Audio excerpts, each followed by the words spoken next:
que desarrolla programas para el cultivo del balance emocional y de la atención, e instructora de budismo y meditación en Casa Tíbet, México, bajo la tutela de Marco Antonio Caram. Nacida en el DF, estudió biología en la UNAM y trabajó durante 8 años en la Universidad Autónoma de la Ciudad de México, donde fungió como profesora investigadora en el área biológica y coordinadora del plantel y práctica y estudio budismo en Casa Tíbet desde hace más de 12 años, donde también es instructora.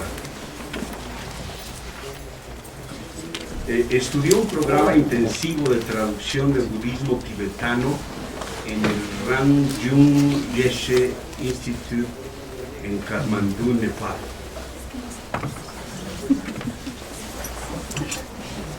Ha tenido la oportunidad de recibir y enseñar enseñanzas de renombrados maestros de la tradición budista como su santidad el Dalai Lama y de hacer varios retiros prolongados. Actualmente se dedica principalmente a la enseñanza y desarrollo curricular en Casa Tíbet, México y atención plena. Y es también intérprete y traductora del tibetano e inglés al español. Bienvenida.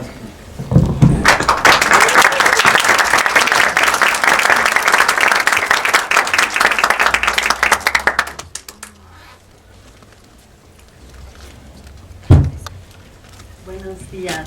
Antes de pasar allí a la esquina, porque tengo algunas diapositivas que quiero mostrarles, quería decirles que les agradezco mucho a Gabina Villagrán, a todo el equipo, a Emiliana, que me hayan invitado. Me siento muy feliz de estar de vuelta en mi alma mater, porque aunque ven que me he ido por aquí y por allá, finalmente soy Puma de aquí al lado de la Facultad de Ciencias. Entonces me da mucho gusto estar aquí, me da mucho gusto estar en este espacio. Pensé que no iba a venir nadie, así que pues doble gusto que estén aquí. Les agradezco su presencia. Entonces, bueno, vamos a hablar, el título de esta conferencia es La atención y el balance emocional como elementos esenciales del nuevo paradigma educativo. Entonces, bueno, pues este es estaremos hablando entonces, es un título bastante grandilocuente. Y quiero empezar un poco, bueno, estamos hablando de un nuevo paradigma educativo. Ustedes saben muy bien, la educación es tan vieja como la humanidad, quizás no en el sentido formal que la entendemos hoy en día, pero ya tiene varios siglos. Básicamente el tipo de instituciones que tenemos hoy surgen más o menos, como deben saber, con la revolución industrial. Pero bueno, cuando hablamos de nuevo paradigma educativo, ¿qué queremos decir? Creo que para entrar en este punto, en este tema, hay una pregunta que me parece fundamental, que no es nueva, que seguramente muchos de ustedes se la habrán hecho y mucha gente se la ha hecho a lo largo de la historia, es ¿para qué educamos o por qué educamos? Y nosotros, como comentaba, damos cursos para maestros, tenemos este diálogo con distintos tipos de auditorios, pero mucho con maestros. Y siempre les hacemos esta pregunta, porque son esas cosas que vas y haces lo tuyo y haces lo que siempre haces, pero a veces se te olvida o te dejaste de preguntar por qué lo estás haciendo. Y en este sentido abordamos esta pregunta y la abordamos a través de un método que es de hacer 5 porqués. Preguntas para tratar de llegar a aquello que la gente realmente se representa para sí misma, lo que realmente vive más allá de lo que te dice. Bueno, ustedes como psicólogos son expertos, ¿no?, en ese tipo de cosas. Seguro este método es un poco primitivo a la luz de la psicología, pero, o no sé, pero básicamente decimos ¿por qué educar? ¿Para qué educamos? Entonces responden, bueno, educamos, voy a darles unas respuestas putativas y decimos, educamos para que nuestros niños sean más competentes y tengan mayores habilidades para responder a los retos que la vida les pone. ¿Y por qué sería importante, entonces preguntamos, poder responder a los retos que la vida te presenta? Pues porque la vida es complicada, porque el mundo del conocimiento cambia enormemente y es difícil, y si no estás preparado puedes encontrarte con fracaso, por decir una cosa. Y ¿por qué sería importante estar preparado y no encontrarte con ese fracaso. Pues porque encontrarte con fracaso te genera frustración, te hace sentir mal, te quita el gusto, ¿no? Y finalmente, a través de estas preguntas, acabamos siempre de llegar con los maestros a un punto donde nos expresan. No educamos porque queremos que sean ingenieros, o no educamos porque queremos que sean matemáticos o científicos de la computación, o educamos porque queremos que estén bien estos niños en el futuro. Siempre expresan los maestros a través de esta dinámica interrogativa algún tipo de deseo de bienestar para esos niños a los que educan. A lo mejor lo llaman para que estén tranquilos, para que estén felices, para que tengan éxito. Todas estas maneras de entender de alguna manera el bienestar. Entonces resulta que decimos que educamos para el bienestar. Es una palabra muy amplia, como ustedes saben. Pero interesante es que nos vamos guiando, o la respuesta que nos dan los maestros nos lleva siempre a ese punto. Interesante es, bueno, podríamos quizás estar algo con Mandela, aquí que dice la educación es el arma más poderosa que podemos usar para cambiar al mundo. O sea, todos tenemos un sentido de que la educación es importante y que la educación nos va a ayudar a estar mejor, de alguna manera. Que nos va a ayudar a ser más exitosos, a estar más satisfechos, a estar mejor. Y eso es lo que buscamos, consciente o inconscientemente nos dirigimos hacia ahí. De hecho, desde el punto de vista del budismo, ese es el movimiento básico en toda nuestra vida, en toda nuestra existencia. La educación sería una parte de eso, una manera de acercarnos a eso, pero es nuestro motor primario en todo. Es más, están aquí sentados, les aseguro que en unos minutos se van a mover un poquito, porque ya se te durmió la pierna, ya te cansaste y te mueves.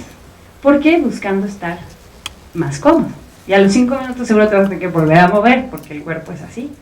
Pero estamos buscando estar bien, estar cómodos y sentirnos bien en cada expresión de nuestra vida.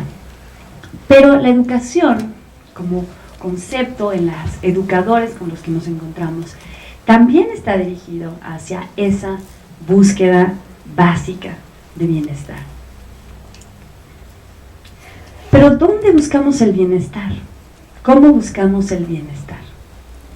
Esta gráfica es una gráfica que de hecho se llama, es una gráfica que representa un efecto muy afamado ya, del efecto Easterlin, que fue un hombre alemán en los años, me parece, no me acuerdo en qué años, en los años, ahorita se me va, pero no les quiero inventar.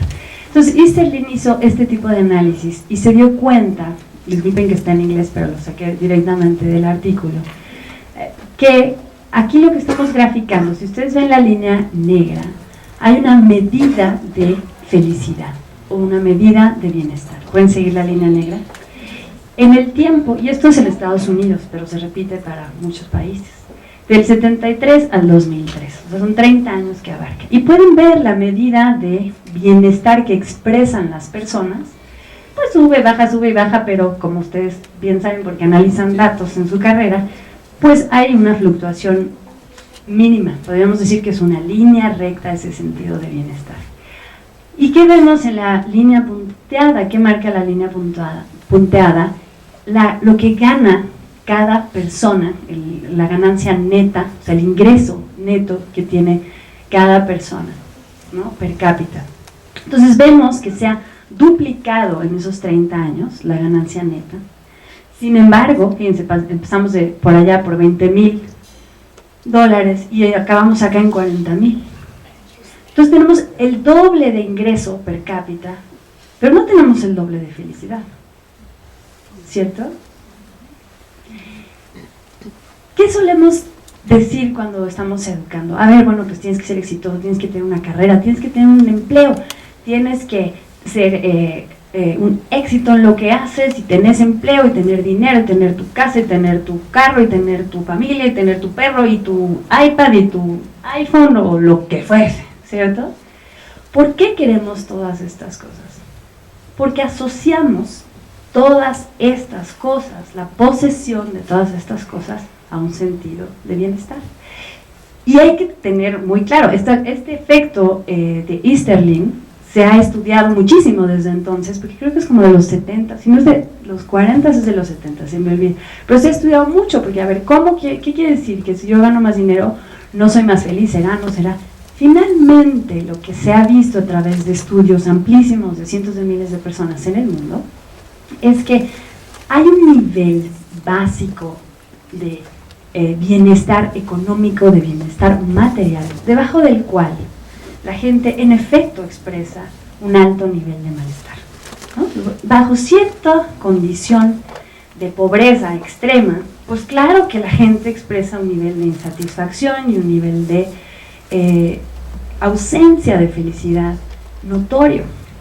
Pero lo que es interesante es que una vez pasado ese umbral, o sea, una vez que ya tienes cubiertas tus necesidades más básicas, ya tienes cubierta tu casa, no estás buscando diario tu comida, tienes techo, tienes vestido, tienes protección para tu familia, a partir de cierto nivel, no importa si sigues duplicando, triplicando, multiplicando tu salario, eso ya no impacta tu sensación de bienestar. ¿Sí me expliqué? Se separa este aumento que primero es proporcional, que se corresponde entre no tener y tener y la sensación de bienestar, de repente, ¡pum!, se separa pasado un umbral en el que ya tienes todo lo que necesitas y todo lo extra no te hace aumentar tu felicidad. De hecho, estos mismos autores, esta es una gráfica real, de datos reales en Estados Unidos, en Europa es lo mismo, puedes ver el nivel de bienestar, no la puse porque hay mucho que decir, pero en países como Inglaterra, Francia, Alemania, etcétera, cuyos ingresos se han triplicado en estos años, y ves todas sus líneas de expresión de bienestar planas. Y la siguiente es más bien un modelo, o sea, expresa un fenómeno matemáticamente, un fenómeno que pasa, y es interesante, cuando tú tienes un cambio, si se ven aquí abajo, la línea de abajo es el ingreso, la línea de arriba es la felicidad. Si tú tienes un ingreso en un periodo de 5 años, un aumento en tu ingreso, a los 2 años, hay un aumento en tu felicidad, en ese momento, en la expresión de felicidad. Esto, digamos, es estadístico, ¿no? ¿Y qué sucede 2 años o 3 años después? Ya estás por acá, se acaba.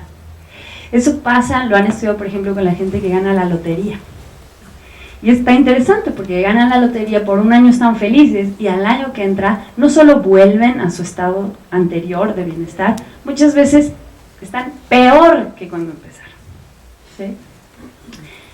Entonces aquí en efecto podemos empezar a ver que sí, hay factores, el mundo externo, el bienestar material, definitivamente es importante, pero no es el único factor, y una vez cubiertas ciertas necesidades, ya no está asociado con nuestra sensación de bienestar. Cuando hablamos de educación en particular, pues, ¿qué hacemos o a qué se dedica la educación? Esta es una representación, y ahorita se lo explico un poco, pero de 4 pilares que representa, que la UNESCO dice que son los pilares fundamentales de la educación. Aquí no son pilares, aquí son círculos, y los círculos y el tamaño enfatiza la situación. Dice la UNESCO, todo sistema educativo tendría que tener, enseñar a sus educandos a hacer, a conocer, a vivir juntos y a hacer. 4 cosas que dice la UNESCO tendrían que además enseñarse de forma equitativa, estas 4. Pero ven en nuestra representación qué es lo que sucede, no están representadas equitativamente. Porque ¿qué es lo que nos enseñan? ¿Qué es lo que ustedes aprendieron en la escuela, primariamente? Información, técnicas, habilidades. ¿Dónde nos enseñaron ese aspecto de vivir juntos, de ser?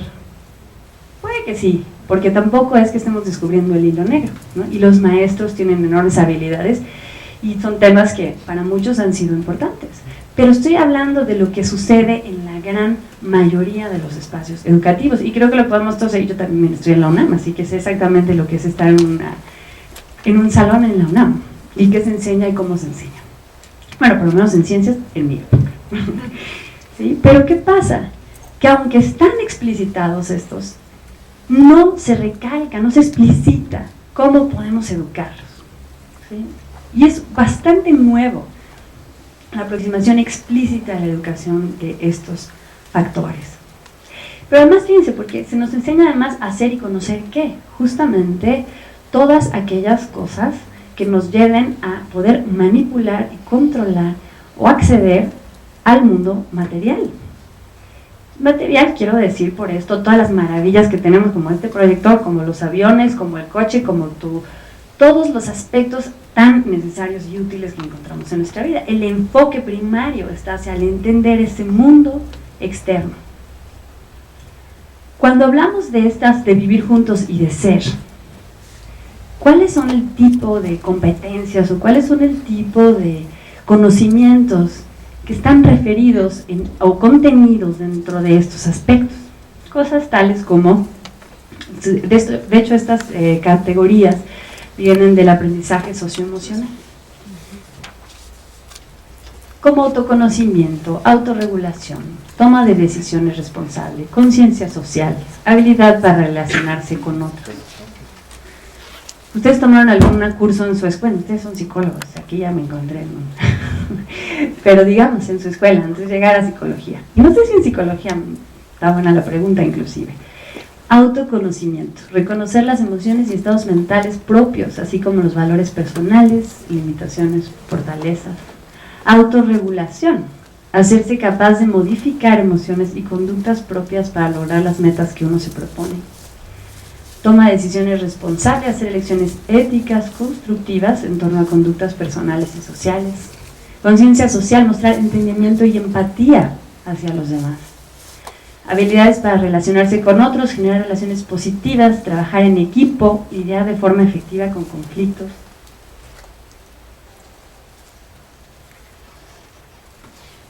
Estos son el tipo de cosas, como les decía, en vivir juntos y en ser. Pero, ¿qué es lo que vemos? ¿Qué es lo que vemos? ¿Qué es lo que ven los estudios? Decimos esto, es más, les puedo decir, porque lo hemos visto, lo sabemos, la SEP dice, 2011, su acuerdo para la educación. Los niños en México tienen que desarrollar competencias emocionales. Estas cosas que acabo de pasar. Sí, pues qué bueno que lo decimos, pero ¿qué nos encontramos? Hay una enorme cantidad de desórdenes en los niños que impactan, desórdenes de la atención, estos son de los más famosos, ¿no? Que impactan en términos de que generan bajo rendimiento académico, retraso en el desarrollo cognitivo, problemas de conducta. De hecho, son los trastornos neuropsiquiátricos más comunes a nivel mundial. O sea, no es así como hay una eventualidad que pasa aquí y allá. Son los trastornos más neuropsiquiátricos más comunes. Falta de empatía y bondad. Aquí no está, creo que no está Araceli Mingo, pero violencia. La violencia afecta entre 80 y 98% de los niñas y niños en el mundo. Y si ustedes se ponen a ver, y posiblemente muchos de ustedes lo saben, México estaba viendo en qué era el segundo lugar de violencia infantil en Latinoamérica después de Venezuela. 1 de cada 9 niños mexicanos está sujeto a violencia física inclusive. Entonces, ¿qué genera eso? Pues obviamente se ha estudiado ampliamente, y miren, aquí además es un estudio justamente, creo que es Araceli Mingo en la UNAM, secuelas en el comportamiento social y emocional y también un retraso en el desarrollo cognitivo. Y también tenemos serios problemas de autorregulación. Y esta falta de autorregulación, ¿cómo se manifiesta? Pues en conductas desordenadas, antisociales. Tenemos además también desórdenes, esta autorregulación impacta el aprendizaje, te impide desarrollar una visión cabal y clara de ti mismo y del mundo. ¿Qué pasa con los maestros? Y estos son datos también de maestros en México, ¿no? Bueno, en el mundo, pero también tenemos específicamente en México. Pues, ¿cómo viven los maestros? Con un alto nivel de estrés, ese síndrome de burnout o quemarse en el trabajo, que por supuesto no saben, no hay herramientas, esto es una realidad. De hecho, la mayor parte de los maestros no pasan más de 5 años de maestros, o sea, no aguantan el espacio educativo más de 5 años. Por el nivel de estrés se dice que los trabajadores de la salud y los maestros son los profesionistas con mayor, están sujetos a mayor estrés. Entonces eso repercute en su salud, y aquí vemos, y estos son de estudios mexicanos, pues daños a las cuerdas vocales, ya se imaginarán por qué, ¿verdad? Varices, ya pueden imaginarse por qué, ¿no? Todas estas, varices, alteraciones reumáticas, ardor ocular, cefaleas, gastritis, edema, astigmatismo, astenia, pero los problemas psicológicos es la principal dolencia de esta profesión. Ansiedad, depresión, obsesividad, etcétera, todos estos malos desequilibrios psicológicos que cómo se vive en aquel que los padece como dolor, como sufrimiento, como malestar. Entonces, bueno, todas estas, además su perfil patológico, trastornos de sueño, hemorroides, migrañas y dispéptica, ¿les suena alguno de estos? Igual y no son maestros, pero ¿les llama alguno de estos? Estrés y estas, ¿sí? Ahora, ¿qué se sabe además en términos del proceso de aprendizaje en el aula? Estos son estudios muy interesantes. Este tiene que ver con, esto se hizo en Chile, la UNESCO también, apoyado por la UNESCO. El estado emocional de los alumnos condiciona su rendimiento académico, eso está estudiado. Y está estudiado además que el clima del aula, esto es muy interesante porque era una evaluación para saber por qué los niños no aprendían matemáticas y lectura. Pues resulta que lo que más impacta en su aprendizaje de las matemáticas y la lectura, en todas las variables que midieron, es el clima del aula. Más que si el maestro hace bien la gráfica, no hace bien la gráfica, más que si hacen mecanizaciones 100 veces, es el clima del aula. Y vemos que la conducta prosocial, y esto es un chorral de estudios, y sobre todo quien lo pueden encontrar con Elias Sims, tiene como varios reviews al respecto. La conducta prosocial está ligada a resultados intelectuales positivos y predice adecuadamente el desempeño en evaluaciones estándar. Conductas prosociales son aquellas que teníamos antes, en donde están esta manifestación de empatía, de ayuda, de cooperación, de entendimiento. Y todo esto, si un niño tiene este tipo de conductas, se predice que va a tener un mejor desempeño escolar y se corresponde. Por el contrario, la conducta antisocial concurre con un desempeño académico pobre. Así que tenemos toda esta situación. Y tenemos estos maestros completamente estresados con esta carga real de horas de trabajo, de horas que están parados, de horas que están enseñando, de no dormir, de dar 1000 niños que les brincan en la cabeza. Y tenemos este aspecto, nosotros informamos con nuestras palabras, pero inspiramos con nuestro ejemplo. Es decir, queremos educarle a los niños, queremos enseñarle a los niños aspectos de autorregulación, de autoconocimiento, de empatía, de cooperación, pero ¿cómo estamos nosotros como maestros? O como educadores, porque esto no se resume simplemente al maestro, ¿verdad? Cualquiera que tenga hijos es un educador, ¿cierto? ¿Cómo estamos nosotros? Pues absolutamente estresados, hemorroicos, varicosos y todas las cosas que vimos antes, ¿sí? Que como ustedes saben es una expresión física de estrés sostenido, ¿sí? ¿Y qué es el estrés? Es una experiencia además psicológica de malestar, de desasosiego, ¿sí? Entonces, bueno, pues si nosotros informamos con nuestras palabras, pero inspiramos con nuestro ejemplo, pues ¿qué tipo de educación estamos dando? ¿Qué les podemos enseñar a los niños si nosotros no tenemos esa cualidad? Si yo les quiero enseñar a ustedes a sumar y yo no sé sumar, no hay forma que les enseñe a sumar, ¿cierto? Tengo yo que saber sumar, y para este tipo de capacidades, de competencias emocionales, se sigue de la misma manera. Yo te las quiero enseñar, las tengo que tener, si no, ¿qué te enseño? ¿Cierto? Y si te quiero enseñar a sumar, pues tengo que estudiarle tantito. Pero si te quiero enseñar cálculo, pues no puedo nomás saber sumar, porque no podría enseñarte cálculo, ¿cierto? Hay grados, por supuesto, de profesionalización. Pero ¿qué decimos, o cuál es nuestra hipótesis, o qué es lo que vengo como a compartirles, o con base en qué es que nosotros estamos trabajando en este proyecto de atención plena? Que nuestro foco, el foco educativo, ha sido y está hacia afuera, primariamente o solamente hacia afuera. Es decir, miren, de verdad, vean este auditorio, es una expresión de la tecnología, es una expresión de nuestra cultura, de lo que nos hemos dedicado en los últimos 400 años, ¿cierto? Ahí está nuestro foco, suma bien, resta bien. A ver, niño, ¿ya hablas inglés? ¿Chino? ¿Ya estás hablando chino? Ya sabes, enseñamos todas esas cosas y enseñamos continuamente todas estas habilidades para controlar un mundo. ¿Que cómo es ese mundo? Cada vez más rápido el cambio, cada vez más incontrolable. Estaba yo viendo que, si pueden después, pueden verlo, es muy fácil de encontrar, un videíto con datos sacados por un cuate que se llama Fish y otros compañeros cuyos nombres no me acuerdo, que se llama Did You Know. Y entonces si tú te pones a ver ahí, empieza a decir cuántos usuarios de Facebook hay. Para el 2011 había 800 millones de usuarios de Facebook.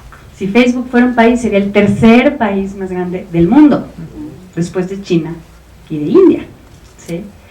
Si tardó 38 años el radio en llegar a 50 millones de personas, la tele tardó 10 años, el iPhone tardó 3 años, Google tardó 1 año, ¿sí?, en llegar a 50 millones de personas. Lo que yo estudié en biología, yo salí en el 93, ¿cuánto? 98. Todo cambió. Todo cambió. Claro, hay cosas que siguen más o menos y Darwin nadie lo ha destronado y le ponemos su veladora. Pero todo ha cambiado. Lo que Darwin, es más, el neodarwinismo que yo estudié ya cambió. Porque estábamos en la gran revolución del genoma humano, en aquel oscuro pasado. Y ya que tienes el genoma, pues no te sirve solo saber el genoma, porque resulta que las relaciones entre las proteínas, entonces necesitas el proteoma, pero más no solo es el proteoma, porque seguro que el ambiente también impacta, todo va cambiando. Si yo veo mis libros de hace todos esos años, pues ya están viejos, ya no me sirven, ¿cierto? Todo está cambiando a una enorme velocidad. Y que además, nos decían, estaba oyendo una conferencia el otro día, y nos decían que una persona de 20 años ha visto ya 40,000 asesinatos en su vida. ¿Sí? O sea, estamos tan sujetos a ese tipo de expresión que para los 20 años ya has visto 40,000 asesinatos, ya ni se te mueve un pelo, ¿sí? Los niños, las caricaturas, en una caricatura en 1 hora ven por lo menos 7 actos, no, 14 actos de violencia, ¿no?, en 1 hora. Estamos sujetos a todo eso. Como todos ya sabemos, pues ahí estás en la computadora, ya no hablas, le mandas el mensaje al que está a 2 metros, ¿no? Los adolescentes mensajean un promedio de 3.980 mensajes al mes. Entonces ya no se hablan, ¿no? Se mensajean. En este mundo, en este panorama, y nosotros seguimos mirando hacia afuera, a un mundo que es evidentemente muy rápido para controlar para nosotros. Lo hacemos bastante bien, pero hemos visto que en términos por lo menos de bienestar, en el sentido de controlar, ¿por qué hicimos todos esos desarrollos tecnológicos? Para darnos más tiempo, para sentirnos mejor. ¿Dónde está ese efecto? ¿Sí? Estamos mirando hacia siempre tratando de cambiar lo que está afuera. ¿Y quién puede controlar realmente lo que sucede? Tú puedes controlar que alguien que quieras se muera, que alguien que quieras se vaya, que haya la violencia que hay, que todas estas cosas que nos suceden. Es algo en lo que tenemos muy poco control. Sin embargo, es ahí donde ponemos toda nuestra apuesta, todas las canicas puestas, en tratar de controlar todo eso que está afuera de nosotros. ¿Qué pasa? ¿Qué pasa con esto?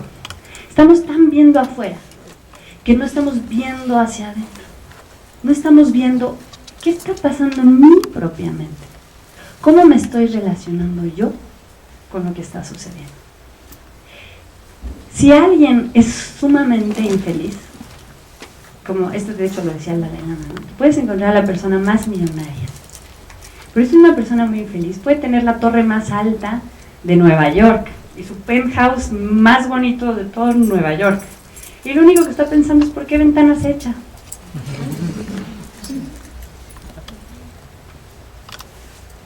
Cuando estamos afligidos por nuestra condición mental turbulenta, falta de atención, deseando cosas que no podemos lograr, o pensando que el logro de esas cosas nos va a dar esa satisfacción que buscamos, nos encontramos en desequilibrio. Y ese desequilibrio aquí, no voy a entrar demasiado en esto porque les digo que hay todavía mucho por decir, pero Alan Wallace, que también dije, debería de haberlo mencionado en mi currícula, que también he tenido la suerte de ser alumna de Alan Wallace por muchos años ya, 10 años a lo mejor. Alan Wallace y Shapiro, que es psicóloga también, hicieron este artículo donde describen estos tipos de desequilibrios en los que vivimos, como de la atención, conativos, cognitivos y emocionales. Es decir, desequilibrios de la atención, esos son los más afamados seguramente, o unos de los más afamados, en donde somos incapaces de atender con claridad, de forma continua, lo que queremos atender. ¿Sí? Se desequilibra en el sentido de que nos hace falta claridad en el equilibrio, que sobreatendemos algunas cosas. ¿No les ha pasado eso? ¿No te la pasas rumiando, ¿no?, sobre el mismo tema, atendiéndolo unipuntualmente, aquello que tanto te molesta y tu mente está así? Eso sí, lo atiendes, pero ¿qué tal? Pon atención aquí. Cuando te sientas frente a la computadora, ¿cuántas veces estás tratando de escribir un párrafo y cuántas veces sonó tu teléfono, te llegó el tweet, abriste el Facebook, fuiste tu mail? Es la mejor manera, por cierto, no ser efectivo en su trabajo, pero bueno, ¿no? ¿Sí? Estamos completamente distraídos. Desequilibrios conativos. Eso tiene que ver, el aspecto conativo tiene que ver con lo que deseamos, lo que anhelamos. Y a veces, más hacia el lado de la depresión, pues ya no deseas nada particularmente para ti, no tienes la motivación de buscar cosas que te den bienestar. O crees en el otro lado, ese equilibrio, que encontrando, como les decíamos, si yo tengo el doble de salario voy a tener el doble de felicidad. Parece tonto, pero hay que verse a uno mismo. ¿Cómo realmente vamos por la vida? Dice, ay no, el dinero no es la vida, es tan solo vanidad, como dice la canción. Pero en realidad, ¿cuánto realmente ponemos nuestro énfasis en decir, si lo tengo, sí voy a ser feliz? Si tan solo tuviera ese coche, sí voy a ser feliz. Si tan solo ya tuviera mi departamento, sí voy a ser feliz. Si tan solo no tuviera esa deuda, si tan solo... Y vivimos siempre deseando esas cosas. Ya estás en tu nuevo departamento, un mes estás encantado, y al mes pues ya tiene goteras y resulta que había un vicio oculto, o ya te peleaste con tu familia, y no importa cuán bello sea tu departamento y cuán bien funciones, estás infeliz en ese espacio. ¿Sí? Entonces deseamos cosas que no nos traen verdadera felicidad, o también caemos en este aspecto, aquí caen también todo este aspecto como de adicciones, ¿no?, donde estás anhelando cosas que te hacen daño, inclusive. Y tenemos aspectos cognitivos, desequilibrios cognitivos, donde no entendemos con claridad cómo están las cosas que están pasando frente a nosotros, ¿no? Es como cuando te supones que estabas, por ejemplo, te pones a leer, todos los desequilibrios están ligados, pero estás leyendo y cuando acabas de leer una página dices, pues no supe ni qué pasó aquí, no supe ni qué decía la página, ¿sí? Tu cognición no estaba a la par de lo que estabas haciendo, ¿sí? O cuando dices, estoy seguro que yo dejé mis llaves ahí, seguro, y nada que ver, las habías dejado en cualquier otro lado, pero tu mente proyecta algo que no existe. Desequilibrios emocionales, depresión, obsesión, compulsividad, ¿sí? Todas estas conductas, o sea, ¿cómo se muestran estos desequilibrios en nosotros?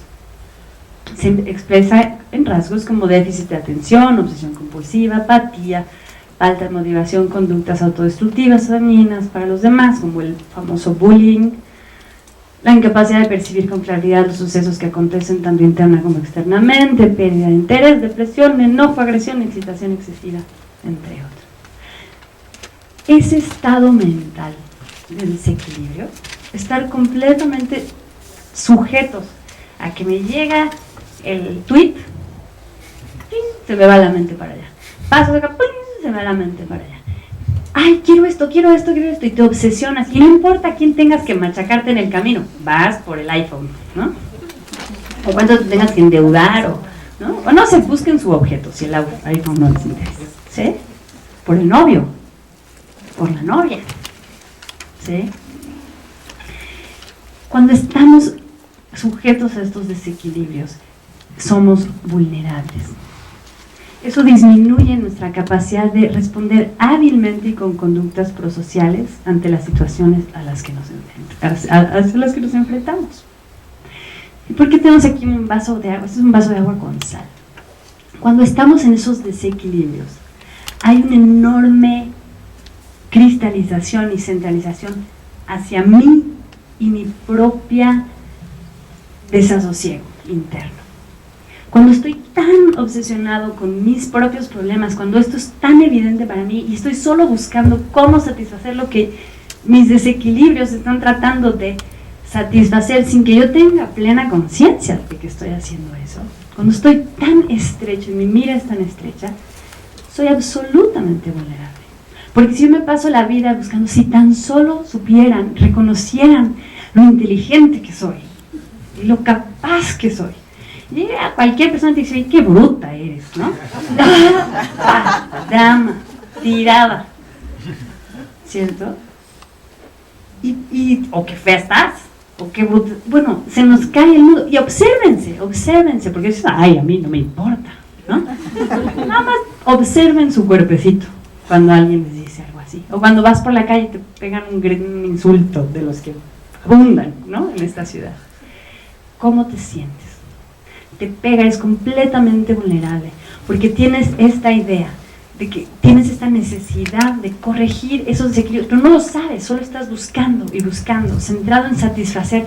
Si solo tengo eso voy a estar bien, si no me molestan voy a estar bien, si toda la situación sale como quiero voy a estar bien.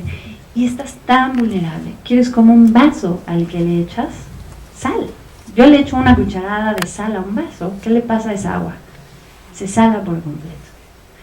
Cualquier problemita que tenemos es como esa sal en ese pequeño vaso de agua. Permea todo nuestro panorama y todo el día estás, o todo el mes, o todo el año, o todos los años, o toda la vida. Porque a poco no nos quedamos trabados. ¿Cuántas veces es que cuando tenía 5 años me dijiste? Pues no se dedican ustedes a eso. ¿Qué te dijo tu papá a los 5? ¿No? ¿Y cómo lo viviste? ¿No? ¿Por qué? Porque se te queda. ¿Por qué? Porque somos como un pequeño vaso al que le echas sal. Si nosotros podemos, ¿qué hacemos pues ante estas situaciones? Es decir, ¿cómo lidiamos con esto? ¿Sí? ¿Qué diferente sería, verdad? Si nosotros tuviéramos un equilibrio interno tal que en vez de un vaso de agua fueras como un gran cuerpo de agua, como un lago. ¿Qué le hace una cucharada de sal a un lago? Nada.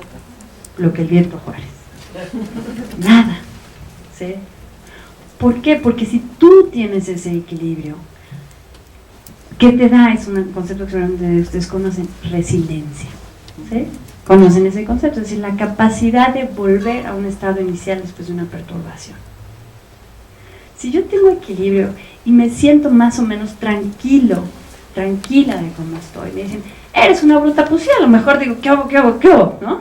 Y me saca, y mi cortisol y mi adrenalina responden, pero al rato tengo mucho más capacidad de recuperarme, como está, decir, bueno, pues sí, soy un poco bruta, pues ¿qué le vamos a hacer? Me acepto. ¿Sí? O no soy tan bruta. ¿Sí? O lo que fuera. Pero tienes esa capacidad de recuperarte, te da flexibilidad. ¿Sí? Te haces mucho más como ese cuerpo de agua mucho más grande. Pero nos podemos preguntar, pues, ¿dónde fregados aprendemos esas competencias? ¿En dónde se basan nuestros valores? Es decir, ¿por qué valoramos tanto esos mundos, este mundo externo? Y esa adquisición y ese control de todo lo que está fuera de nosotros.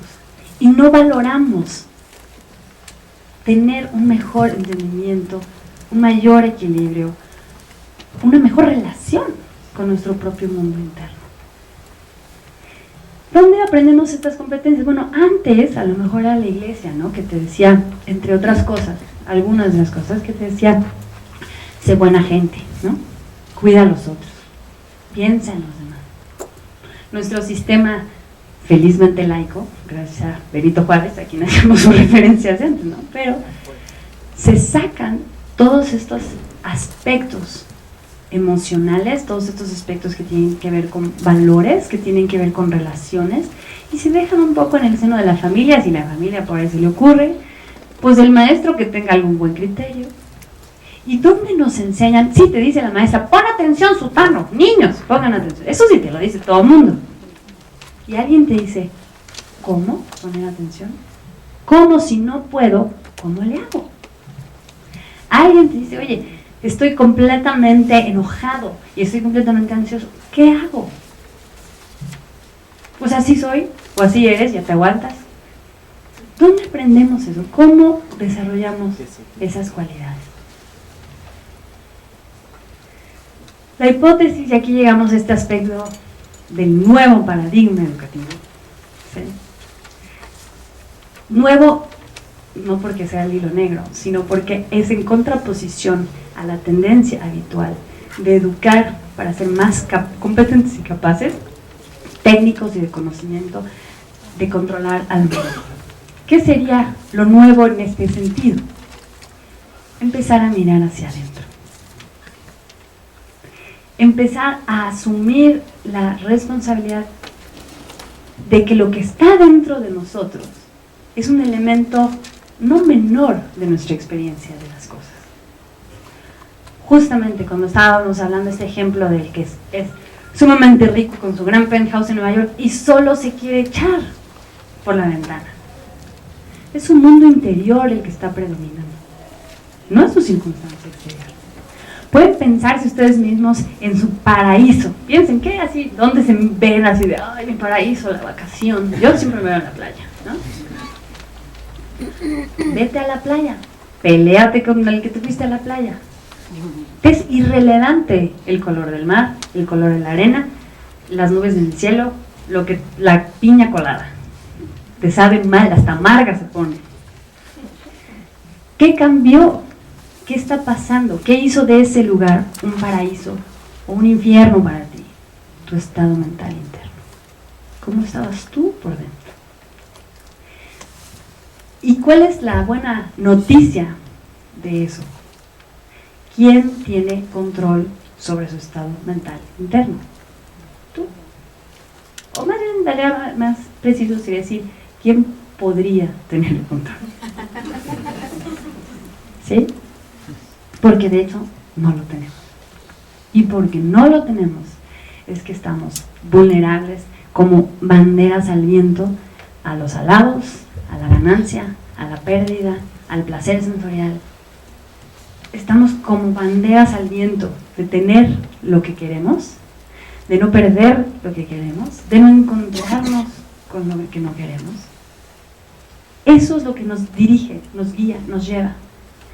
Y mientras tanto, pues estamos sujetos a ver si nos toca una buena pareja, una buena situación, un buen trabajo, que todo se acomode. ¿Por qué no mirar hacia adentro? ¿Por qué no decir, a ver, yo cómo estoy participando en esto? Necesariamente estar en una situación difícil hace que yo lo viva de una manera desgraciada. Mi paraíso es la playa. Mi marido es como de Ucrania, entonces el calor le choca, ¿no? Entonces la playa es como, ¿a la playa? No le gusta la playa. ¿Por qué? Pues porque él no le es su paraíso, ¿cierto? Si yo decíamos, si yo estoy en esa playa y estoy desdichada, da igual cuán bonita y paradisíaca sea esa playa. Pero ¿qué tal si estoy en una situación complicada y yo tengo mayor equilibrio emocional? Si yo puedo llevar conmigo mi equilibrio a una situación desagradable, ¿cómo voy a vivir esa situación? ¿A ustedes les ha pasado alguna vez? ¿Han estado en alguna situación difícil?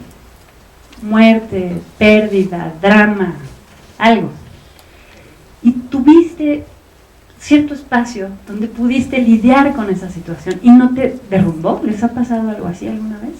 ¿Lo han visto en otras personas? Hay ejemplos históricos, hay tantos, ¿no? Por ejemplo, la Segunda Guerra Mundial está poblada de esos, ¿no? Desde Víctor Frankl, Etty Hillesum, quien les guste. De hecho, en Hay muchos ejemplos de esto también en Tibet. Tibet fue invadido por China en 1950 y torturaron, metieron a la cárcel gente que, fíjense, interesante, porque no solo es gente que estuvo 20 años en la cárcel y sale sin ningún tipo de estrés postraumático y sin ningún tipo de rencor para aquellas personas que lo tuvieron. ¿Quién está libre ahí? Realmente libre. Esa persona, ¿cierto? En ese mirar hacia adentro, en ese nosotros poder empezar a reconocer nuestro papel en nuestra vida, lo que podemos ir adquiriendo es una enorme libertad. Una enorme libertad. ¿Por qué? Porque no se te va a dejar de morir la gente que quieres. Porque no te vas a dejar de enfermar. Porque no vas a dejar de encontrarte con cosas que no quieres. Porque no vas a dejar de perder las cosas que quieres. Eso no va a pasar. Todos ya tienen suficientes años para saberlo. No es que les esté dando una noticia muy novedosa. No pasa. No tenemos control sobre eso. Pero sí podemos tener control sobre cómo vivimos eso. Hay también YouTube, ¿ya ven? Fuente de todo el conocimiento. Tiene un video muy lindo, no me acuerdo esta mujer, pero es la mujer que es de las sobrevivientes del Holocausto más viejitas. Una mujer como de 106 años, ¿no? Feliz, divina, ¿no? Y entonces van los alemanes a verlos y dicen, vienen, porque es música, ¿no? Vienen a verme y se quedan en la puerta y me dicen, ¿podemos pasar? ¿No nos odias? ¿No? Y ella decía, yo amo a todas las personas. Y el efecto que le genera esa actitud a ella. Porque podría estar, como muchos también estuvieron, como dice mi madre, postrada en una piedra picuda, ¿no? Llorando en una piedra picuda, pero no. ¿Qué cambió? Ella estuvo en un campo de concentración como otras miles y millones de personas. Lo que cambió fue su manera de vivirlo. Otra que yo admiro mucho es una mujer que se llama Etty Hillesum, una holandesa, judía, también en eso, que lees lo que escribe y dice cosas como: veo la belleza de la vida y veo que la vida es tan bella fuera de las rejas como dentro de las rejas. ¿Y qué hacía Etty Hillesum por su circunstancia? Se dedicaba a ayudar a todas las personas dentro del campo de concentración. Ella como judía, pero tenía esa movilidad, ¿sí? Entonces, a fuerza el campo de concentración te tiene que quebrar. A fuerza la muerte de una persona tiene que ser una tragedia irreparable. Dejen eso. A fuerza que me roben mi teléfono, me tienen que traumar por mi ser. Porque somos así de vulnerables. ¿Sí? Así de vulnerables. Entonces, ¿por qué no empezar a mirar hacia adentro? Pero tenemos un problemilla aquí, o una circunstancia. Y esta es muy famosa frase de un grupo que se llama Los Pixies. ¿Conocen a Los Pixies? Bueno. Y tiene una canción que dice, Where is my mind? ¿Dónde está mi mente? ¿Sí? Todo esto es un ser. Nuestro panorama interno influye en nuestra vida diaria, influye en el proceso de aprendizaje, influye en el desarrollo, por lo tanto, de un país y su capacidad, ¿no? Influye a todos estos niveles. Pero de repente digo, ese mundo interno, esa mente que está determinando enormemente, si no casi totalmente, enormemente cómo estás viviendo las cosas, es tu mayor desconocido. Todo el día tienes a tu mente, todo el día te está diciendo qué hacer, qué no hacer, todo el día te está dictando y no sabes ni quién es. Ni siquiera sabes dónde está, como dicen los Pixies. ¿Dónde está? Es decir, estoy aquí, pero mi mente ¿dónde está? A lo mejor ya están en el súper, a lo mejor ya se aburrieron, a lo mejor diciendo, ¿va a seguir hablando de lo mismo todo el tiempo? No sé, ¿no? ¿Dónde está tu mente? En otro lado. Y no necesariamente sabes dónde. Es más, la mayor parte del tiempo no sabes ni dónde está. Hasta que de repente estás comiéndote los tacos de carnitas de la hora de la comida, ¿no? Ay, estaba en una conferencia. ¿Les pasa eso? ¿Alguna vez? ¿Sí? Este es el punto. Nuestro mundo interno es determinante para nuestra vida y nos es ajeno. Y cuando lo queremos ver, ¿qué? No nos podemos ni enterar. ¿Sí? Es más, les quiero pedir que hagamos un ejercicio. ¿Sí? Hacemos un pequeño ejercicio. Sí. Entonces les pido que pongan sus piecitos, los dos pies sobre el piso, que se sienten derechitos. Cierren sus ojos. Un momento. No se preocupen, todos los van a... Ay, bueno, ¿verdad? No, si los quieren, se sienten más cómodos abiertos, también los pueden dejar abiertos, pero cerrados, no se preocupen, puede que les sea más cómodo en este momento del ejercicio, con los ojos cerrados. Les prometo que no los estoy viendo demasiado atentamente, no es cierto. Pueden cerrar sus ojos y por un momento, me voy a sentar por acá. Simplemente date cuenta de cómo se siente en tu cuerpo, cómo se siente físicamente respirar. Y trata simplemente de identificar cómo se siente el cuerpo al respirar. Deja que tu respiración fluya normalmente.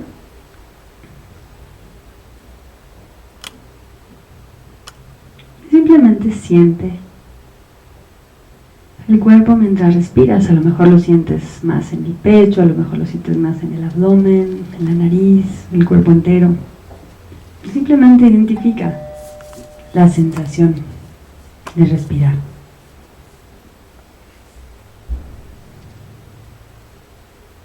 Y ahora simplemente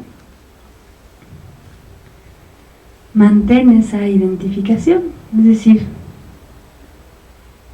simplemente deja que tu atención descanse en esa sensación.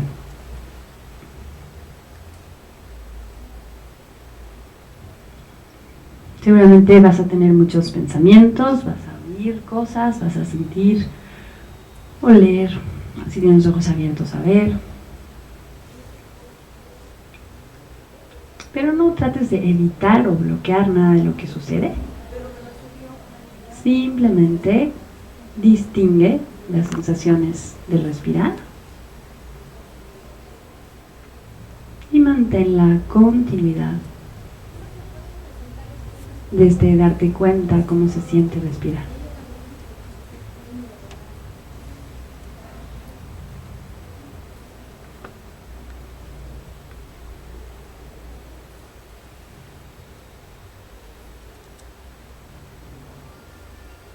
A los pensamientos, las ideas, déjalos pasar.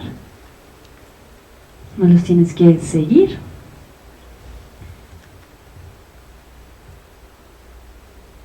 No los tienes que bloquear.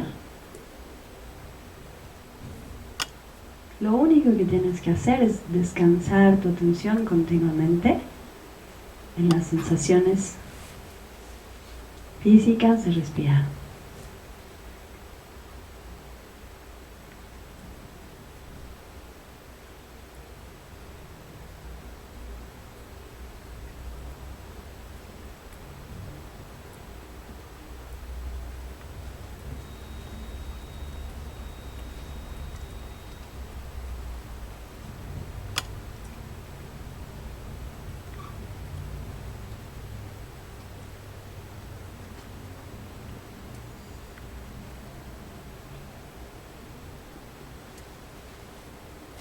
Si te pierdes, si te encuentras que ya te fuiste, estás pensando,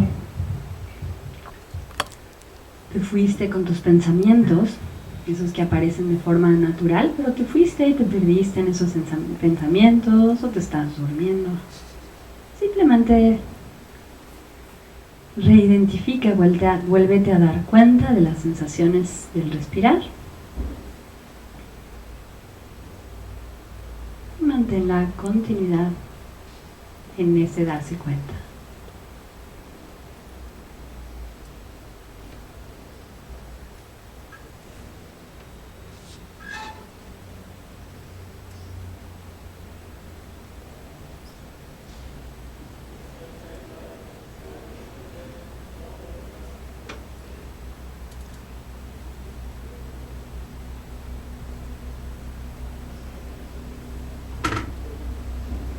Observa si te fuiste con tus pensamientos.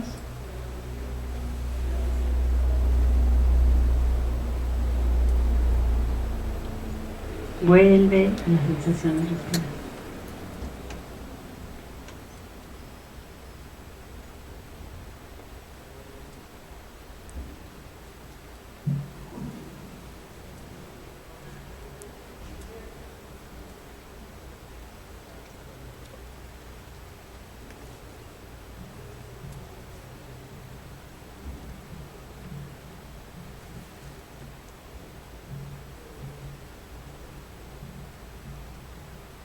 No tienes que hacer otra cosa más que descansar tu atención continuamente en el respirar.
¿Dónde está tu mente? Sigue continuamente en las sensaciones del respirar.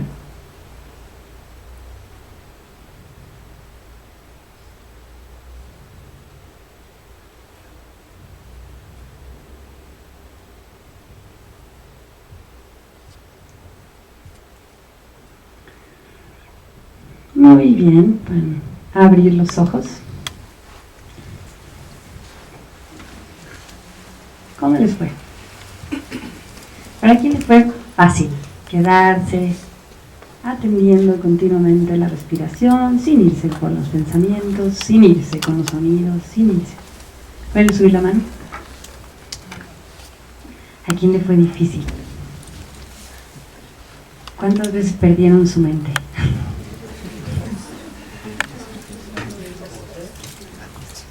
Pero ¿qué tal le dicen a los niños? Niño, pon atención. Media hora el maestro ahí, ¿no? O 2 horas el conferencista. ¿Y cuántas veces en 5 minutos pierdes tu mente? Fueron 5 minutos. ¿A quién se le hicieron como 80 horas? ¿Sí? Esa es la mente que tenemos. Esa es la mente que tenemos ahora. Y es la mente que en general no conocemos, que no nos damos nunca tiempo de ver, ¿y esta quién es? De decirle quédate ahí y ver si se queda. ¿Sí? Ahora, esta mente, de hecho William James, el padre de la psicología, ¿no?, estaba seguro que este aspecto introspectivo era fundamental.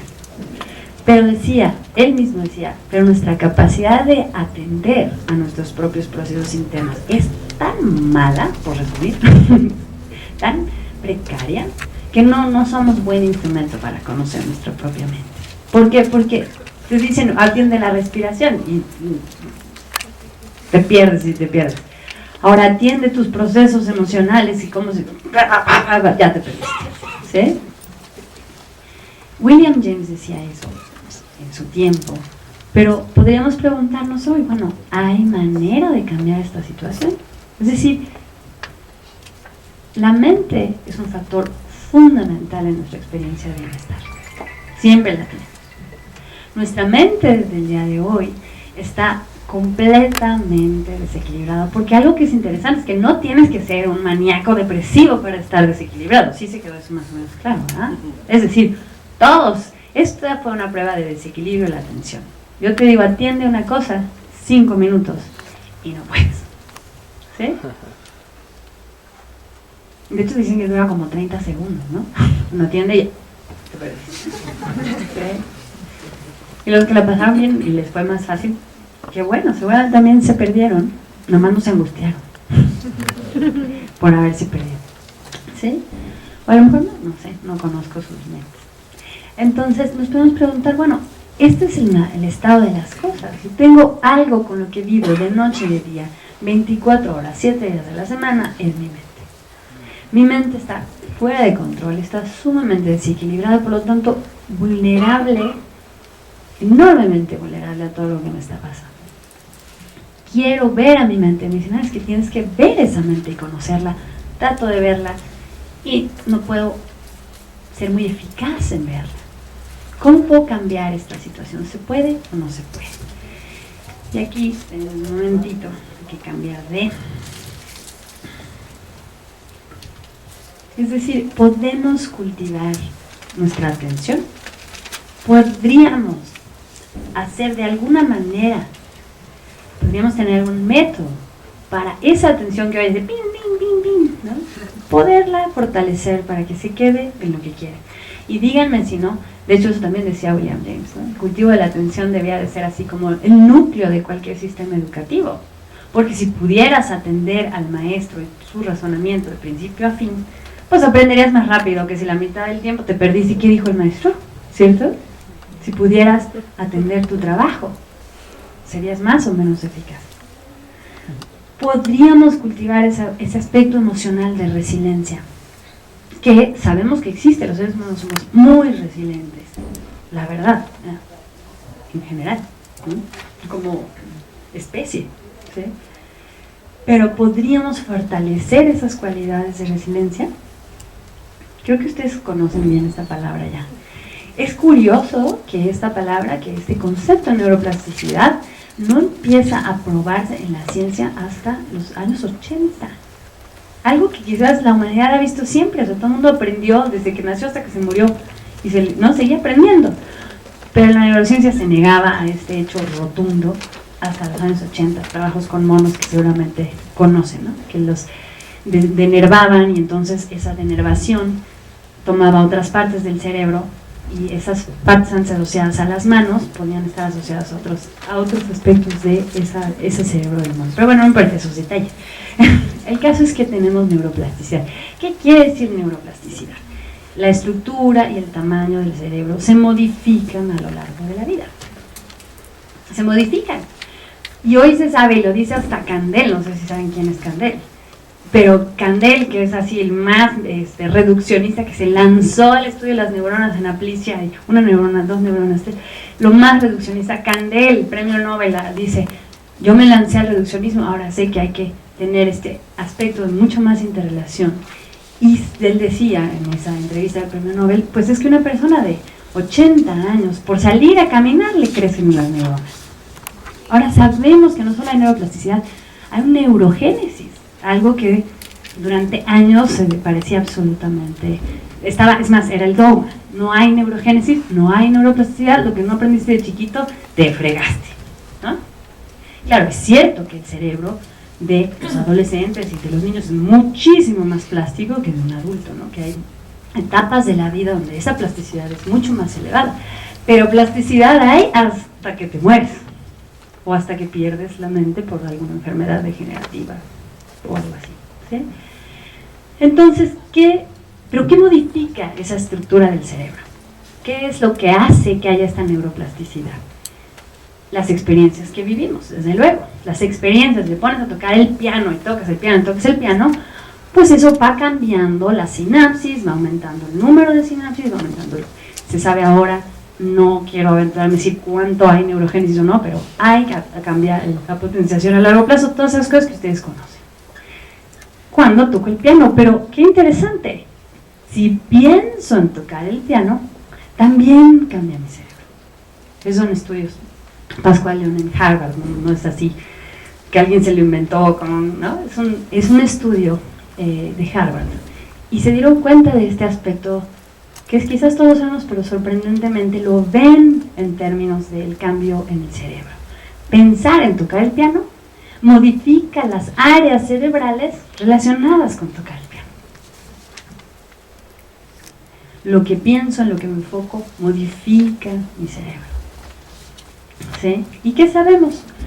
Estamos hablando de estos factores para traer esto a la educación. Atención, regulación emocional. Pues tanto la atención como la regulación emocional son procesos y funciones específicas de ese cerebro. Es decir, podemos encontrar distintas áreas del cerebro involucradas en atención, involucradas en regulación emocional. Sabemos que hay distintos tipos de atención. La atención exógena, ¿no?, que reacciona a estímulos externos, la endógena orientada, ¿no?, cuando la concentras, como ven, con no mucho éxito por mucho tiempo, pero concentrada voluntariamente, y la atención ejecutiva, que son estas respuestas como mucho más flexibles, más complejas. Y por supuesto cada tipo, ya eso seguramente lo saben mejor ustedes que yo, cada una de estas redes de atención está ya relacionada con ciertas áreas del cerebro. Y la regulación emocional, que sería esta capacidad de ser conscientes y capaces de modificar nuestras emociones y conductas para lograr las metas que nos proponemos, eso es como se define Richard Davidson, regulación emocional, Richard Davidson de la Universidad de Wisconsin, pues también tienen relación con áreas de nuestro cerebro. Primariamente, y eso también les digo, bueno, mucha gente estudia este aspecto, tienes dos partes primarias involucradas, lo que es corteza prefrontal para esta regulación emocional, ¿no?, de aprendizaje, memoria, regulación emocional, muy en esa área del cerebro, corteza prefrontal, y luego lo que viene siendo amígdala, donde se regula primariamente estrés, ansiedad. Y estos son dos elementos fundamentales de nuestra regulación emocional. De hecho, ¿qué pasa cuando nosotros tenemos un estímulo? Los estímulos, como ustedes saben, entran por los sentidos, pasan a través de la base del cerebro, tallo cerebral, llegan a amígdala, y la amígdala se ve activada por estos estímulos. ¿Qué sucede? La amígdala manda información a la corteza prefrontal, y como ustedes saben, también hay información que viene de la corteza prefrontal hacia la amígdala.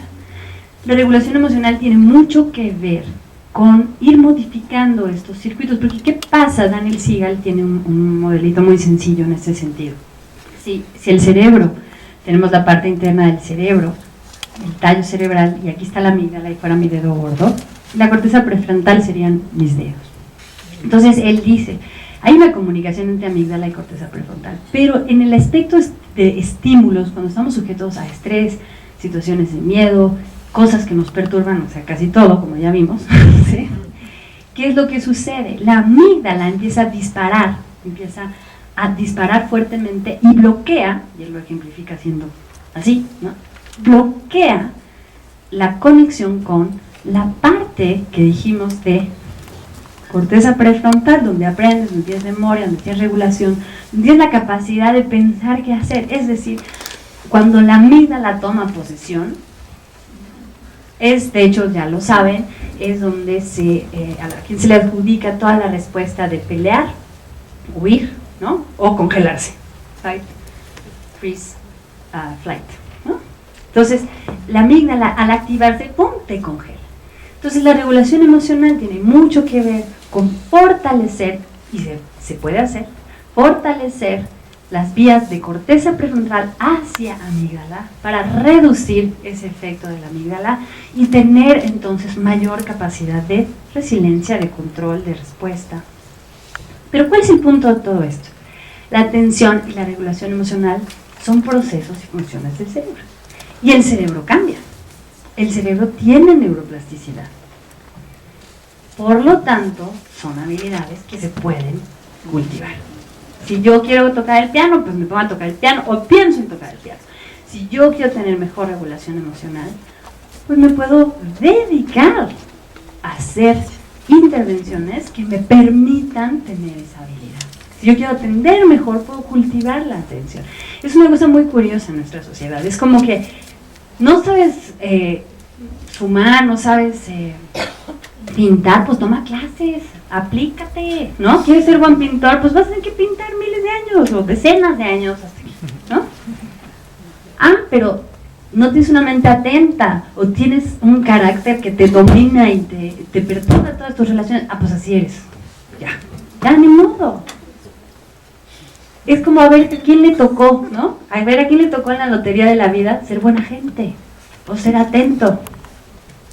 No se nos ocurre como sociedad decir, es algo deseable, hay que cultivarlo, como cualquier otra habilidad deseable. La cultivas.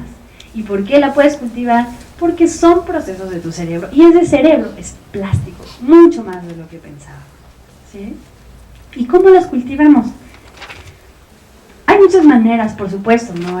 Hay muchas maneras de hacerlo, pero aquí muchos investigadores han tomado para hacer esto técnicas que vienen de otra civilización que no estaba tan interesada como nosotros en el mundo de afuera.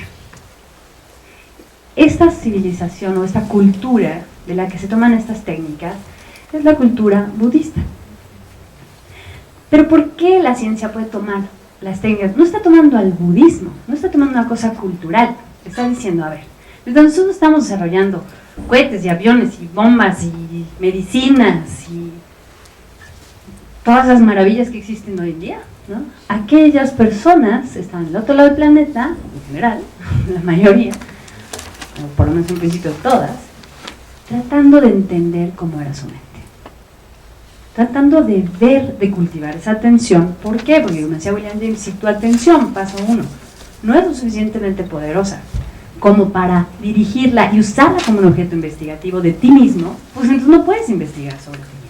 Pero si cultivas esa atención, la refinas, claro que se puede volver un instrumento para observarte a ti mismo. Como si hubieras generado de tu mente que está dispersa así, haces un telescopio o un microscopio para mirar y le enfocas, ¿sí? Entonces en la tradición budista se desarrollaron técnicas específicas, contemplativas, para el cultivo de estas cualidades. Y para el cultivo de la regulación emocional, el cultivo de la empatía, el cultivo de mayor claridad acerca de tus procesos mentales, el cultivo de la capacidad de estar con un proceso mental, de entender cómo surge, cómo mora, cómo cesa, y no ser víctima de tu proceso mental, ¿sí? No ser esclavo de tu proceso mental. ¿Y por qué la ciencia? Hay otras cosas que también, muchas muy loables técnicas, tanto en el mundo occidental, en el mundo de la psicología, en otras disciplinas orientales. Pero ¿por qué los investigadores han tomado muchas de estas técnicas del budismo? Por estas características que ven aquí. Son científicos y hay que evaluarlo desde ese punto de vista. Ese es el paradigma de nuestro tiempo, porque cada práctica, las prácticas específicas de estas técnicas, induce un estado que es predecible y observable para el practicante y se puede definir a través de características físicas. Es decir, yo puedo identificar, le digo a esta persona, haz esta técnica, esa persona puede hacerla, voy a ver, ella puede observar el efecto sobre sí misma y yo puedo medir el efecto que está teniendo. Para hacer algún estudio científico tengo que poder observar algo, si no, ¿cómo lo estudio? ¿Sí? Una vez que se practica repetidamente, puede promover o inhibir ciertas conductas. Eso ya sé que a los psicólogos les gusta. Puedes verlo en la conducta, ¿sí? Entonces, tengo que saber si pega o no pega, si sirve o no sirve, y lo puedo medir. El progreso en la práctica es gradual, y entonces se van manifestando ciertas conductas o hábitos nuevos, ¿sí? Y la ocurrencia de ciertos fenómenos cognitivos, emocionales, todo esto lo puedo medir. Entonces la ciencia dice, oye, pues está muy bien que el tai chi también, y el yoga, y tantas cosas que también dicen que ayudan para estas cosas, que de hecho también se estudian, pero en particular dicen, estas técnicas tienen estas fortalezas. Científicamente son sumamente operables, ¿sí? La técnica es enseñada por un practicante con maestría en la misma, capaz de guiar al principiante a lo largo de los distintos estados. O sea, hay quien sabe hacer estas técnicas y se las puede guiar a alguien paso a paso en esa progresión. Como si yo quiero aprender ecuaciones diferenciales, pues tengo que ir con alguien que me enseñe o aprender desde las sumas hasta la ecuación diferencial, ¿cierto? Hay quien sabe hacer estas técnicas. Entonces, por eso son tan utilizadas. Paso 1, atención en la respiración. Esta técnica eso que hicieron ustedes ahorita, que sé que hay gente que le aburre instantáneamente o lo que fuera, ¿sí? Este tipo de técnicas son el paso 1. Esa cosa que parece tan sonsa, si te dicen, pues atiende a tu respiración y cada vez que te pierdas, regresas, no te vayas con tus pensamientos, no los bloquees. Nadie les dijo pongan la mente en blanco, nomás quiero que se lleven eso bien claro. ¿Sí? Nadie dijo pongan la mente en blanco. La mente tiene manifestaciones, pensamientos, las tiene, y estás oyendo, y estás viendo, y estás oliendo. Lo único que estás haciendo es eligiendo en qué le pongo atención. Y esa técnica de regresar tu atención a tu objeto elegido, como cuando voy al gimnasio, que yo no voy, pero ¿quién va? ¿No? Tomas una pesa un día, pues parece que estás haciendo lo mismo y qué aburrido, ¿verdad? Un día la pesa, otro día la pesa. Pero ¿qué pasa si repites la pesa diario, número razonable de veces, durante cierto tiempo? Como yo, te vas a poner. Ese músculo se fortalece, ¿cierto? Lo mismo pasa con la atención. Los circuitos neuronales cambian.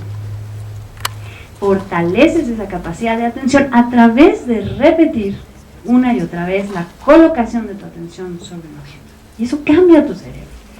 Y miren, o sea, no es que digamos, fíjense el aumento en las cantidades de publicaciones sobre investigaciones sobre el efecto primariamente de esto, de lo que en inglés llaman mindfulness, que ahora la verdad es que es una palabra que se usa con bastante holgura para decir muchas cosas, pero se basa primariamente en este aspecto de cultivar la atención. De hecho, mindfulness, o lo que llamamos recolección mental, es un aspecto del cultivo de la atención. Es la capacidad de regresar la mente al objeto, de recolectar o recordar el objeto. Entonces, fíjense, en los 80 nada. Ya para el 2002, 350 artículos sobre esto. ¿Sí? Entonces, cuando decimos nuevos paradigmas, bueno, pues no sé qué tan nuevos, pero ahí vamos, ¿no? Bueno, sí, nuevos en la historia de la humanidad. Pero quería enseñarles algunos resultados, hay muchos más, simplemente les quería enseñar los resultados que además son resultados sobre los cuales nosotros primariamente estamos basando nuestro trabajo. ¿Sí? Algunos resultados de esta que parece una sonzada de ponerte a respirar. Atención en la respiración, pero no solo la atención en la respiración. La atención en la respiración es el fundamento, pero la atención en la respiración es solo la base. Hay todo este desarrollo de cualidades internas, cuando hablamos de esos valores internos, cualidades que son naturales a los seres humanos, como la empatía, como el altruismo, como la cooperación. No sé en qué estado está, en qué época van aquí en psicología. Cuando yo estudiaba biología, todo era, como decía Richard Dawkins, efecto del gen egoísta, ¿no? Y todo era egoísmo y todo era sobrevivir yo, ¿no? Pero eso también ha cambiado en el pensamiento biológico, ¿no? Claro, todo eso llega tarde, ¿no? O sea, a los legos nos va llegando más tarde todo el cambio en el pensamiento científico. ¿Por qué? Porque se nota cada vez más la importancia de la cooperación, la importancia del altruismo y las manifestaciones naturales de empatía en otros animales, como delfines, como chimpancés, como varios tipos de monos, por ejemplo, mucho más cercanos a nosotros evolutivamente. Y desde luego, de seres humanos, ¿cuántas cosas heroicas no han oído? ¿No? Del que se lanzó a la vía del tren para salvar al que ni conocía, ni era su pariente, ni tenía ni medio gen, ¿no? Pero se lanzó. ¿Por qué? Pues porque es otra persona. O quién sabe qué pensó, se lanzó. ¿Sí? Todas estas historias, también la Segunda Guerra Mundial está plagada de esas, ¿no? De gente que arriesgó su vida. Arriesgar la vida en serio, o sea, no era de que hay un chiste, o sea, te iban a meter a la cárcel y te iban a meter con aquellos judíos a quemarte si te encontraban defendiendo judíos, pues un X alemán, polaco, lo que fuera, ¿no? Guardando en su casa una familia, la historia de Ana Frank, ¿no? O de cuántas que hemos oído.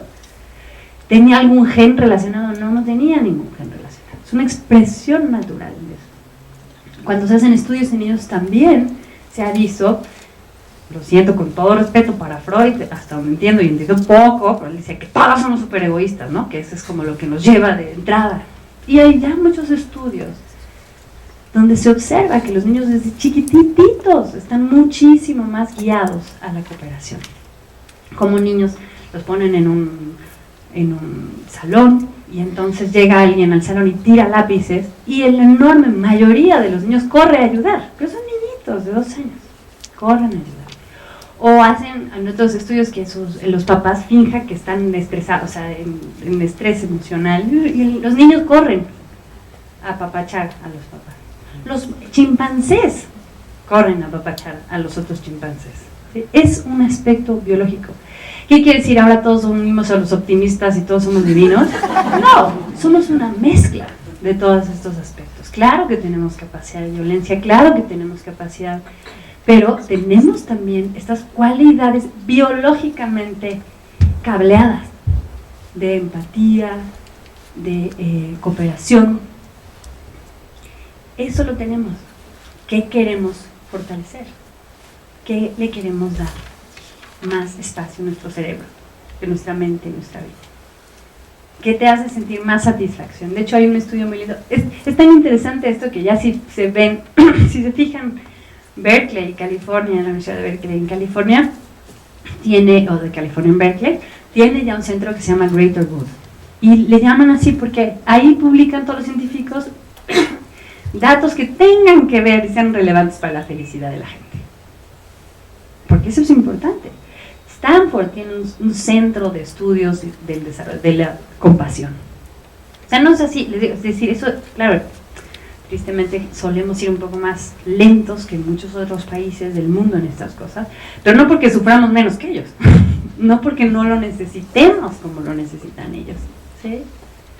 Entonces, estos aspectos son parte de nuestra naturaleza. ¿Queremos cultivarlos o no queremos cultivarlos? Bueno, en este estudio, ahora sí regresando, en este estudio que se llama el proyecto Shamatha, un estudio primariamente hecho por la Universidad de California en Davis, pero donde muchísimos laboratorios se sumaron a la investigación, tuvieron a 64 sujetos, primero unos fueron controles, después los controles mismos fueron controles de sí mismos, controles y sujetos experimentales, cultivando la atención, la respiración, el amor bondadoso y la compasión.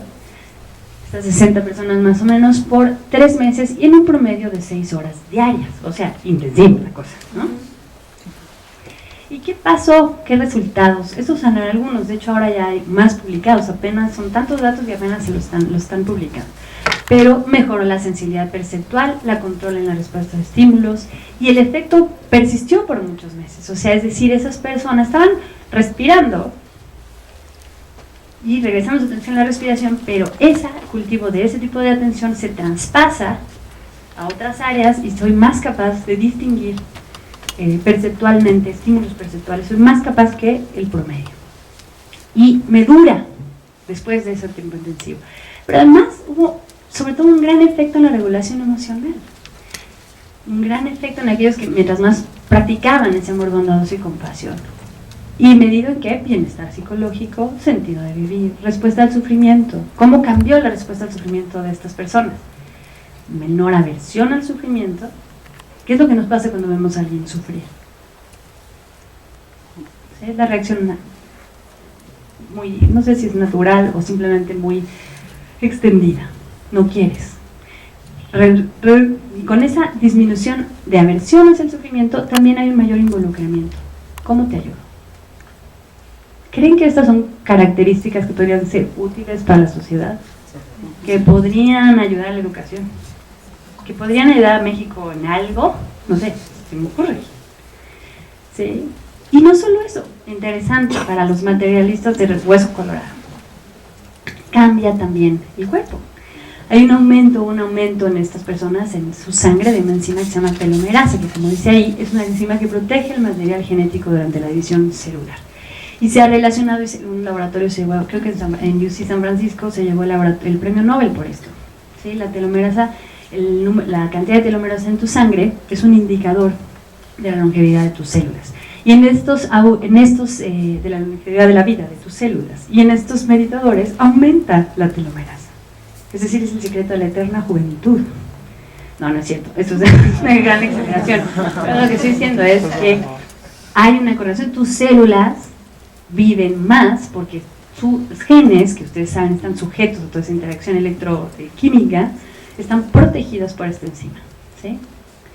Entonces, Hay otro estudio que podría decir, bueno, pues entonces ¿ahora qué? Me tengo que ir 3 meses, 6 horas al día a ver la respiración para que me sirva de algo. Pues no, ¿no? Es como, ¿quieres ser atleta olímpico? Pues sí, entran a 8 horas diario, pero ¿quién quiere ser atleta olímpico? ¿Quién puede? ¿Sí?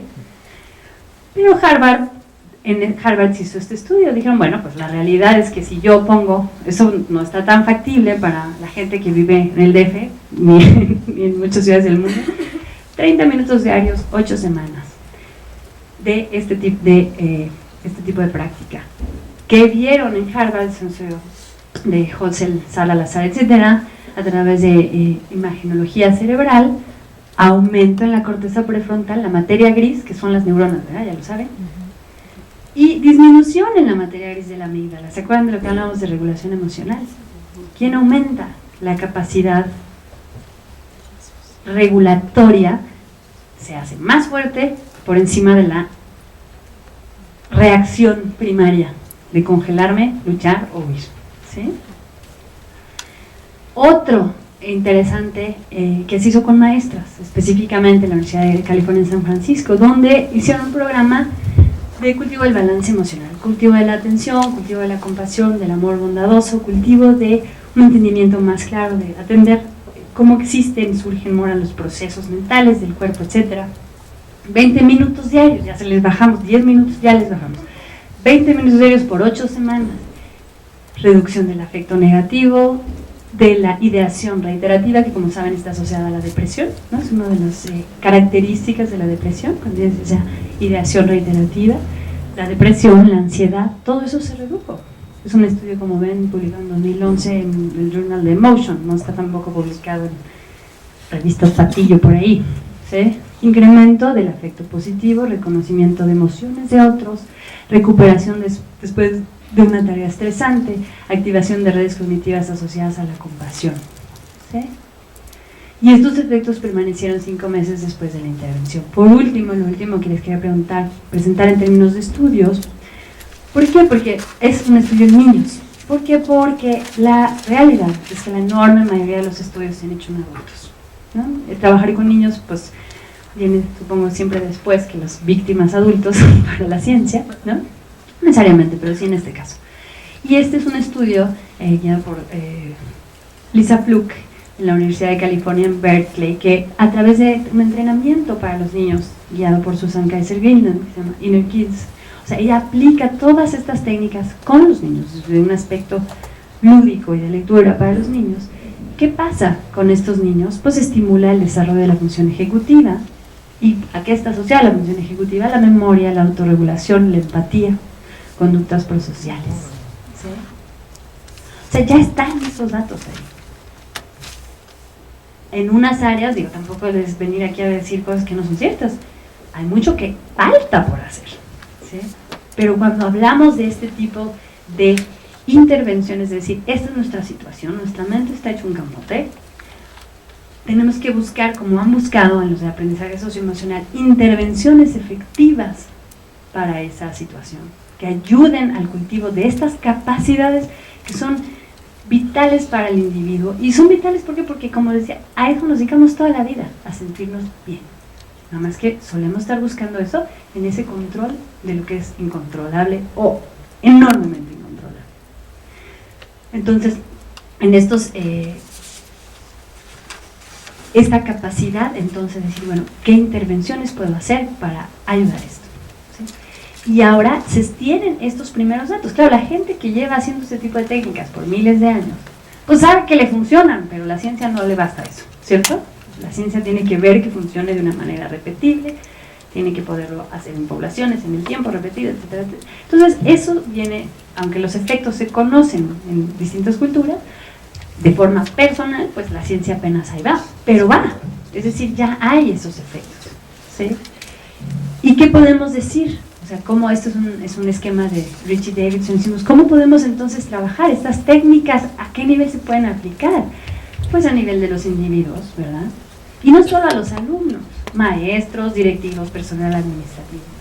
Eso, ¿a qué estará afectando las estructuras neurológicas, claramente, y los factores psicológicos? ¿Y cómo voy a ver eso? En conductas. Porque eso es lo que yo también quiero ver. Quiero ver otro tipo de relación entre las personas. ¿no? Estaba viendo también en todos estos artículos, por ejemplo, los daneses son los que expresan un mayor sentido de bienestar en el tiempo. Y una de las cosas que les pasa a los daneses es que tienen un enorme sentido de confianza. Son absolutamente confiados los unos de los otros. Y tienen esto está en su sociedad. De hecho, hay una historia de una mamá. Las danesas están tan tranquilas del ambiente danés que llegan al restaurante y como afuera está fresco y está rico, pues dejan al bebé en la carriola afuera y se meten. Un bebé, otro bebé, y ahí las mamás adentro y los bebés ahí, afuera. Nadie está sofocado de que el niño el secuestro, nada, ¿no? Entonces, de hecho, llegó una danesa, en un caso de una danesa que llegó a Nueva York, llegó a un café, pues puso al niño afuera, se metió al café, y llegó la policía a los 10 minutos a arrestarla por abandonar al niño, ¿no? Digo, qué bueno que la historia acabó así, ¿no? Bueno, me mandó a la respuesta, pero ¿por qué? Si yo hago esto todo el tiempo, ¿no? Un enorme sentido de cooperación, de comunidad, de protección. Eso da a los daneses, en todos estos estudios de cientos de miles de gentes, los pone por este nivel de bienestar mayor que el resto del mundo. Hay un importante factor en este aspecto de una conducta que es más involucrada, de este comportamiento más prosocial, ¿sí? Y bueno, claro, todas estas cosas están relacionadas entre sí. Entonces sí hay manera, ¿no?, de cambiar esta situación. Ahora, como les decía, no es una cosa de que ya mañana, ¿verdad? Como nada en tu vida que quieras aprender, ¿cierto? No lo hago un día, ¡ay, no sirve! Hacer pesas no sirve, lo hago 3 veces, ¡ay, no sirve! ¿No? Pues no, así no sirve, eso seguro, ¿sí? ¿Cómo lo hacemos? No estoy tan interesada en presentarles la metodología específica con la que trabajamos, en otra ocasión puede ser si les interesa. Pero bueno, básicamente cultivar la atención, o sea, usamos técnicas de concentración. Todo esto, por supuesto, que tiene que ser muy claro, secularizado. A nosotros no nos interesa, y ni siquiera le interesa, creo, al budismo en sí, o sea, en este aspecto, o todo este aspecto de traer esto, no es para convertir a nadie al budismo, no es absolutamente una locura. Lo que queremos es decir, si hay una civilización, hay una cultura, un cuerpo de conocimiento que le sirve a la humanidad, pues venga donde venga. Lo que quiero es que sirva a la humanidad.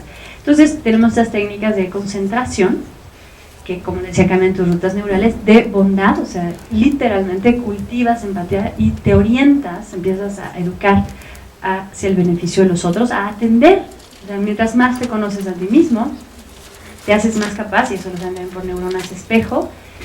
Y esto sucede, mientras yo más capacidad tengo de entender mis propios procesos, me hago mejor para entender el proceso ajeno. Y mientras más soy capaz de entender al ajeno, eso me ayuda a entender mi propio proceso.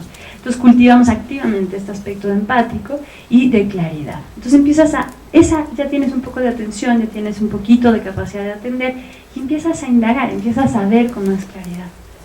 ¿Cómo es este proceso que me está pasando? Porque me estoy sintiendo así, tengo ganas de ahorcar a esa persona. Pero en ese momento yo puedo decidir, ¿verdad? ¿La ahorco o no? Porque pude ver que tengo ganas. Si no puedo ver que tengo ganas, ¿qué estoy haciendo? Ahorcando a la persona, ¿no? Entonces cultivas mayor claridad, ¿sí? Y esto es este aspecto de que la atención plena lleva la actividad del cerebro de la parte emocional, de la amígdala, la zona límbica, hacia las áreas encargadas de resolver problemas, como la corteza prefrontal, y lo necesitamos, ¿no? Entonces, bueno, pero hay un énfasis para nosotros, el planteamiento es muy obvio, primero los maestros, ¿sí? Educamos con el ejemplo, pero no con lo que decimos, con lo que hacemos. Entonces hay niños, todo el mundo quiere con los niños rápidamente, todos los papás, todos los maestros están felices de, mi niño no atiende nada, ayúdame, ¿no? Claro, qué padre, hay que trabajar con los niños. Pero si no trabajamos con los padres, si no trabajamos con los maestros, un maestro, ¿cuántos niños impacta? Entonces, bueno, nuestra propuesta se basa básicamente en esto, o sea, nuestro esquema es para qué estamos educando, y sobre eso, estos nuevos ABCs que les pasé antes, el cultivo de la atención, bueno, porque les llamamos ABCs, los nuevos ABCs, ¿no? De atención, bondad y claridad. Y eso de hecho es de Susan Kaiser, no estamos tampoco inventando nosotros nada aquí. Y entonces la base de todo esto es el cultivo de la atención, y sobre ese cultivo de la atención cultivamos la claridad y cultivamos básicamente la empatía. Pero esto es nuestro esquema, los maestros, ¿no? Si un maestro tiene en su haber, en su ser, en su estar, ¿no?, tiene autoconocimiento, autorregulación, conciencia social, esta toma de decisiones, cómo relacionarse con otros, si lo tiene, si es parte de lo que sabe, así como saben las tablas del 5 y la tabla del 12, ¿no?, sabe verse, sabe ver al otro, o lo hace lo mejor que puede, ¿verdad? Eso es algo que los niños van a ver. Es más, es algo que los niños ven. Y eso lo aprenden, ¿sí? Y sí, un maestro, si decimos que un maestro, vamos a poner, no es el caso de los maestros mexicanos, ¿no?, que en general tienen como 4 turnos, o 3 o 2, ¿no? Pero si un maestro impactara a 25 niños en un año, y esos 25 niños, pues vamos a poner que cada uno tuviera 4 parientes, ¿no?, en su casa, ¿sí?, pues estarías impactando sin familiares. Los niños ejercen un enorme, son un factor de cambio bien importante en las familias, ¿sí? Y pues eso acabaría impactando en un año 2150, sí, pues ahí están los números, ¿sí? Si tú cambias, todo cambia.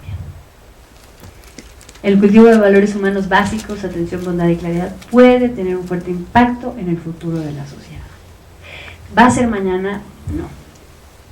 ¿Va a tomar a lo mejor 20 años? Sí. Pero ¿y por qué no empezamos? O sea, ¿es o no es claro que la ausencia de esta regulación, autorregulación, que la ausencia de conductas prosociales son un factor importantísimo en la circunstancia de nuestro país el día de hoy? ¿Cómo va a cambiar eso? Ya vimos que, bueno, con respecto a las visiones políticas de cada quien, mandas ejércitos, ¿dónde ha cambiado? Diciembre del 2011 la PGR reportaba 45.515 muertos en la guerra del narcotráfico, ¿sí? ¿Y en qué ha cambiado eso? ¿Cómo vamos a cambiar? Vamos a esperar además eso, que el mundo se acomode, que el presidente se ilumine, que, ¿no?, que llegue alguien que te elija. Y eso hacemos, siempre, porque es nuestra tendencia. Afuera es el otro, son los otros, cuando todo suceda yo voy a estar bien. O podemos tomar un papel proactivo en esto, es decir, yo voy a empezar conmigo, porque cada uno de nosotros somos como ese maestro. No tienes hijos a lo mejor, o lo que fuera, pero tienes un campo de influencia a la gente que está a tu alrededor. Y díganme si no les influye la gente a tu alrededor, si no te influye el cara larga de todo está mal, ¿no? Si te influye, no te influye. Sí. O te influye el ganoso optimista, qué sé yo, ¿sí? Cada uno de nosotros tenemos un campo de influencia. Y si asumimos esa responsabilidad personal, si asumimos esa responsabilidad social, humana, a lo mejor podemos hacer algo y ver otro país en 20 años. A lo mejor sí. Pero hay que empezar en algún lado. Y esto dice, ¿qué queremos si tenemos maestros sanos y equilibrados? Niños sanos y equilibrados. Claro que estamos dejando fuera a los papás en este contexto ahorita educativo, porque no son estrictamente, ¿no?, cuando evalúas el contexto educativo, pero obviamente los papás son parte fundamental de esto también. Pero hay que empezar por algún lado. Y si hay estudios en que un medio escolar con este tipo de conductas prosociales donde se enfatizan relaciones, y eso es un estudio en Colombia, ayuda a esos niños aún sometidos a gran violencia familiar. En fin, mejor educación, reducción de violencia, conductas prosociales, bienestar interno, con un impacto familiar y por supuesto un impacto social. Y esto lo dice un primatólogo que estudia los chimpancés, Frans de Waals, que justamente había visto esto que les comentaba, los chimpancés, él estudia chimpancés y capuchinos básicamente, tienen naturalmente este aspecto empático de cooperación. Y dice, una sociedad equilibrada y empática, ¿qué queremos pues? Con un alto grado de bienestar y unida por una ética personal natural, no sustentada en principios religiosos ni legales, sino humanos. ¿Qué quiere decir esto? Si yo empiezo a ver mi propio proceso interno, si yo empiezo a ver cómo me aflijo, cómo me duelen las cosas, vivo todas estas complicaciones y lo entiendo y veo cómo ese malestar me guía a actuar de una manera y otra, y aprendo a regularlo. También aprendo a ver, oye, el de enfrente es igualito a mí. es igualito a mí. ¿Por qué voy a ir a hacerle la mala hazaña? ¿Por qué me lo voy a chingar? Como decimos en este país, ¿verdad? Si es igual a mí. Entonces ya no es porque mira, porque dice Dios, porque dice Benito Juárez, porque dice la Constitución, porque dice Marx. No, es porque yo lo vivo de forma personal. Yo entiendo la humanidad mía, yo entiendo la humanidad de al lado. Es el fundamento, como dice Bart de Valls. La empatía no es toda la moral, no es toda la ética, pero sí es un pilar fundamental. Y para acabar con nuestro ídolo, bueno, mi ídolo, el Dalai Lama, uno de muchos, ¿no? Pero él dice, debo aclarar que mi intención con decir todo esto, en línea con de Valls, no es la de dictar valores morales impuestos de forma externa, nunca pueden ser efectivos. Pero ¿qué dice el Dalai Lama? Más bien hago un llamado para que cada uno de nosotros llegue a su propio entendimiento acerca de la importancia que tienen los valores internos. Y aquí valores internos está muy referido a este aspecto. Dentro de mí, ¿cuáles son mis valores personales? ¿Qué entiendo que valoro yo como ser humano? Que eso me hace igual a todos los demás seres humanos. Aunque sean más güeros, más prietos, más de allá, más de acá. Todos tenemos, como seres humanos, somos igualitos y buscamos todos ese bienestar. Si yo entiendo esa profundidad, para mí es mucho más fácil que pueda tener una ética natural, no impuesta por ningún sistema, ¿sí? Y dice ya que estos valores internos son la fuente tanto de un mundo éticamente armonioso como de la paz mental y la confianza de cada individuo y por lo tanto de la felicidad que buscamos. Si tú cambias, todo cambia.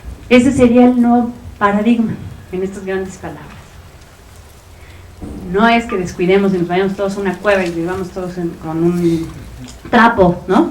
Comiendo nada. No es que botes a tu familia, no es que ya no quiero nada del mundo material, no. Qué bueno que tienes tu mundo material, pero que no sea lo único que tienes. Qué bueno que podamos educar a los chavos, a los niños, a los jóvenes, para ser más capaces de cubrir sus necesidades. Claro que sí, hay que cubrirlas, las de los niños de México, las de los niños del mundo, hay que cubrirlas. Pero ¿por qué no darles también estas herramientas que les permitan estar, como dice Sind, no educarlos solo para saber, educarlos para la vida, porque eso es lo que están viviendo y es lo que van a tener siempre, ¿sí? La mente es la fuente primaria de la felicidad y el dolor. Si no asumimos esa responsabilidad, si esperamos a que todo cambie, nada va a cambiar. Pero nosotros sí podemos cambiar. Y si nosotros podemos cambiar, podemos ayudar a otros a cambiar. Si tú cambias, todo cambia y no tuviste que mover nada externo. Pues muchísimas gracias. Eso sería todo nomás. Preguntas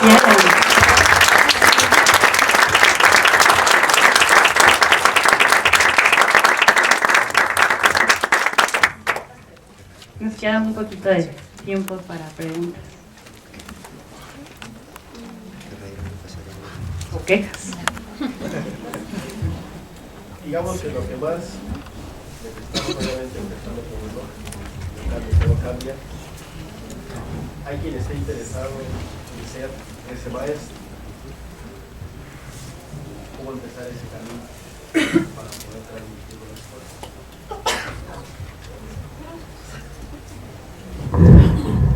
Pues mira, hay como... primero empieza por saber qué quieres, ¿no? Que eso puede ser valioso. Porque no hacemos nada si no creemos que vale. Así somos. Y es natural, ¿no? O lo haces a fuerza, pero a fuerza no te da mucho. Entonces, primero por eso. Y después, pues mira, hay como te digo, hay distintas técnicas o distintos planteamientos de técnicas que te pueden ayudar para eso. Nosotros, en particular, ahora estamos desarrollando cursos, están ahorita primariamente orientados a maestros o personal educativo, pero en general para la gente más amplia queremos irlo ampliando. Pero, ¿qué te diría yo? Pues podrías empezar leyendo algunos textos. Primariamente, como veían, es fundamental también alguien vivo que te lo enseñe, ¿no? ¿Qué conozco yo? No es que no haya otros lugares, pero sé que Casa Tibet tiene un grupo abierto al público los viernes en la noche, si eso les interesa, donde atendemos este tipo de técnicas. Queremos abrir más, pero no hemos tenido chance de abrir más. Es viernes en la noche a las 7, la calle Tuxpan, número 2, es el anexo de Casa Tibet, en la colonia Roma, ¿no? Y hay otros centros budistas y de meditación, sería cuestión de buscar donde te sientas cómodo. Digo esto porque es secular, ¿no? O sea, te digo, no es así de ahora para meditar te compras el budismo. Pues no, ¿verdad? O sea, igual te vale gorro el budismo, y qué bueno. O sea, no estamos pidiendo eso. Uh-huh. Yo te escuché hablar de regulación y como que estaba implicado un proceso automático, biológico, neurofisiológico. Y en el título hablas de autorregulación.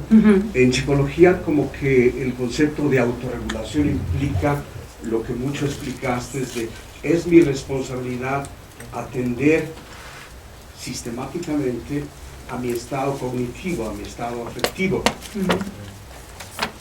El otro comentario es que como que tú lo hiciste implícito, que si yo refuerzo el músculo de la atención, naturalmente, automáticamente ocurre la autorregulación por un proceso límbico, cortical, etc. Como bióloga, ¿cuál es tu opinión? Creo que a lo mejor eso hay, por supuesto, creo que hay mucha profundidad en las investigaciones que yo no reflejo, ¿no? Al dar este aspecto. Claro. O sea, lo que es interesante es que como efecto, como te decía, este aspecto de poner atención, resulta que se miden estos efectos de regulación. ¿Por qué? Porque parece que impacta primariamente en este aspecto de resiliencia, es decir, de notar más claramente lo que está pasando, y eso te da un poco más de opción. En los estudios que mostramos, en el de CEB de la Universidad de California en San Francisco y en el de Shamatha, se acompaña ese aspecto, o sea, no se da por dado que con la atención tienes una regulación emocional. Se trabajan los distintos aspectos. De hecho, por ejemplo, ese centro de Stanford, que se llama el Centro, ¿tú sabes cómo se llama? Centro para el cultivo de la compasión y en la educación. No me acuerdo cómo se llama. Richie Davidson. O sea, Richie Davidson coopera mucho con ellos.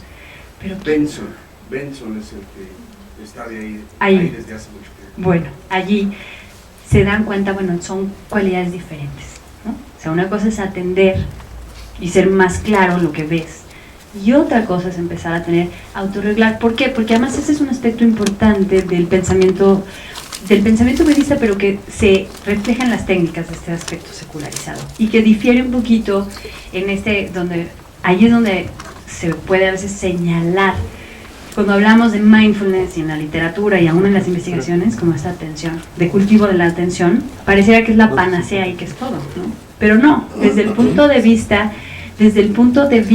de la técnica, se entiende que eso es un instrumento. ¿Por qué? Porque con eso viene a atender ciertas cosas en particular. Y atiendes y empiezas a atender. Cuando decimos cultivar la empatía, no es que te saques de la manga algo que no tenías, sí, pero empiezas a atender que tienes ciertas tendencias de empatía con los que son cercanos a ti, por ejemplo. Yo entiendo que Wallace ve el shamatha y la atención plena como un instrumento de observación, y que falta mucho por cambiar, ¿no? para entrar en una iluminación personal o algo así. O sea, el único, quizás el punto es este, se trabajan de forma distinta, o sea, se trabajan en distintas técnicas.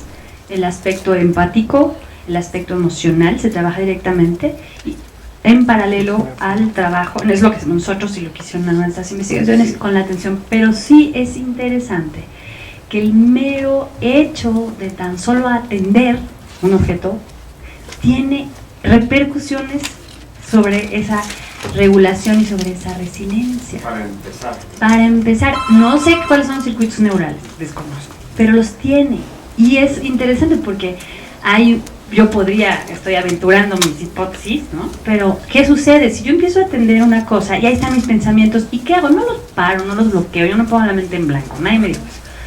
pero no los atiendo, no les hago tanto caso.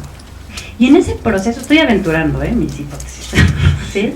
En ese proceso empieza a haber cierto espacio natural, que no es el objetivo de la práctica, pero empieza a derivarse, o sea, sí tengo todas estas ideas, no las tengo que bloquear, pero tampoco las tengo que seguir.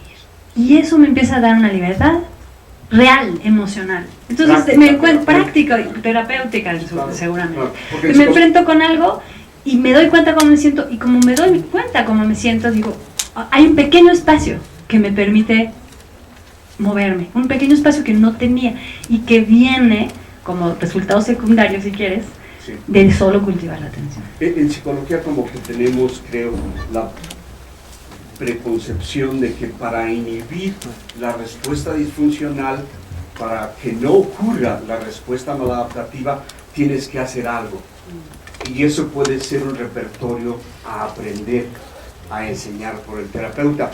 Y como que me estoy viendo con la idea de que eso puede ocurrir automáticamente, simplemente con el entrenar la atención a estar sostenida, voluntaria, permanente, continua. Yo de lo que yo entiendo, he visto y escuchado de los expertos en el campo, ayuda no es suficiente. Es decir, esa capacidad es importantísima y muy útil, y para los niños, por ejemplo, es de lo que más trabajamos de en principio con el niño.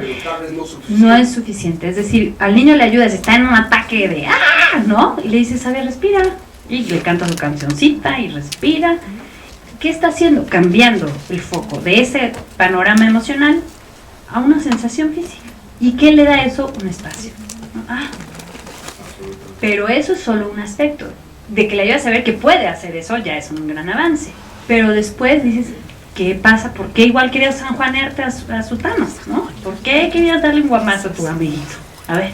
Entonces puedes poner, ¿y cómo se siente cuando le das un guamazo? Entonces ahí traes otra reflexión.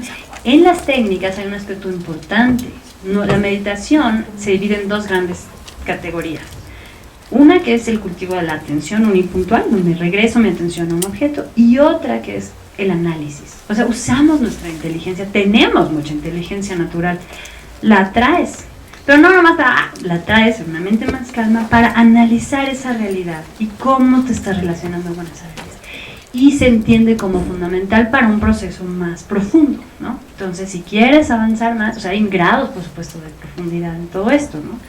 Pero desde luego, para una transformación más profunda de conducta, sí trae este aspecto de valores, es la realidad. Y como decía, no como un valor impuesto externo, sino cuando empiezas a ver, yo como ser humano, cómo me siento, qué soy, qué aspiro.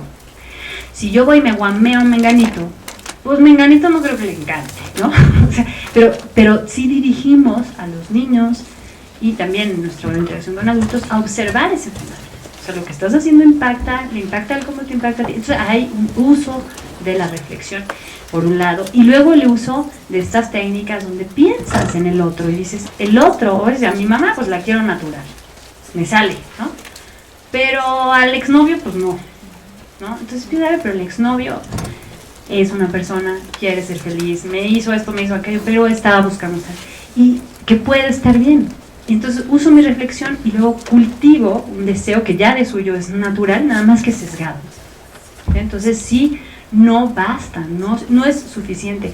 Y esta es quizás una de las cosas que me atrevo a decir que es sumamente exitoso lo que han hecho en términos de mindfulness en muchos campos, y yo lo admiro enormemente.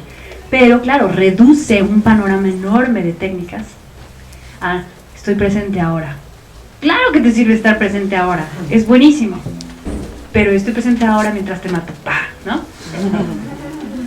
Sí, hay como elementos extra, ¿no? Si queremos tomar todas esas cualidades y cultivar todas estas otras cualidades humanas que tenemos.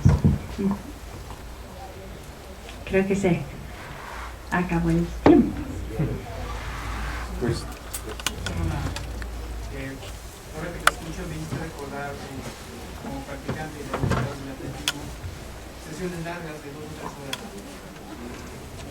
Después lo acompañé con un proceso personal de psicoanálisis y me permitió hacer esto, que era un poco más la reflexión. Y recuerdo una frase de Ricardo Garibay, decía que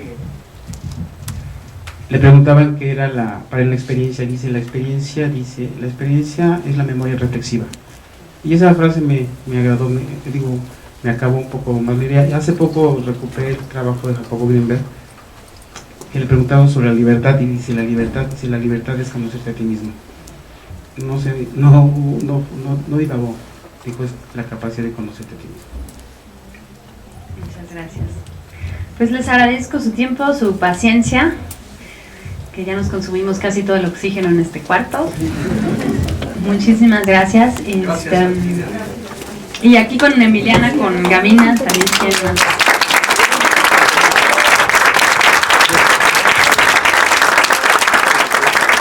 Está ahí nuestra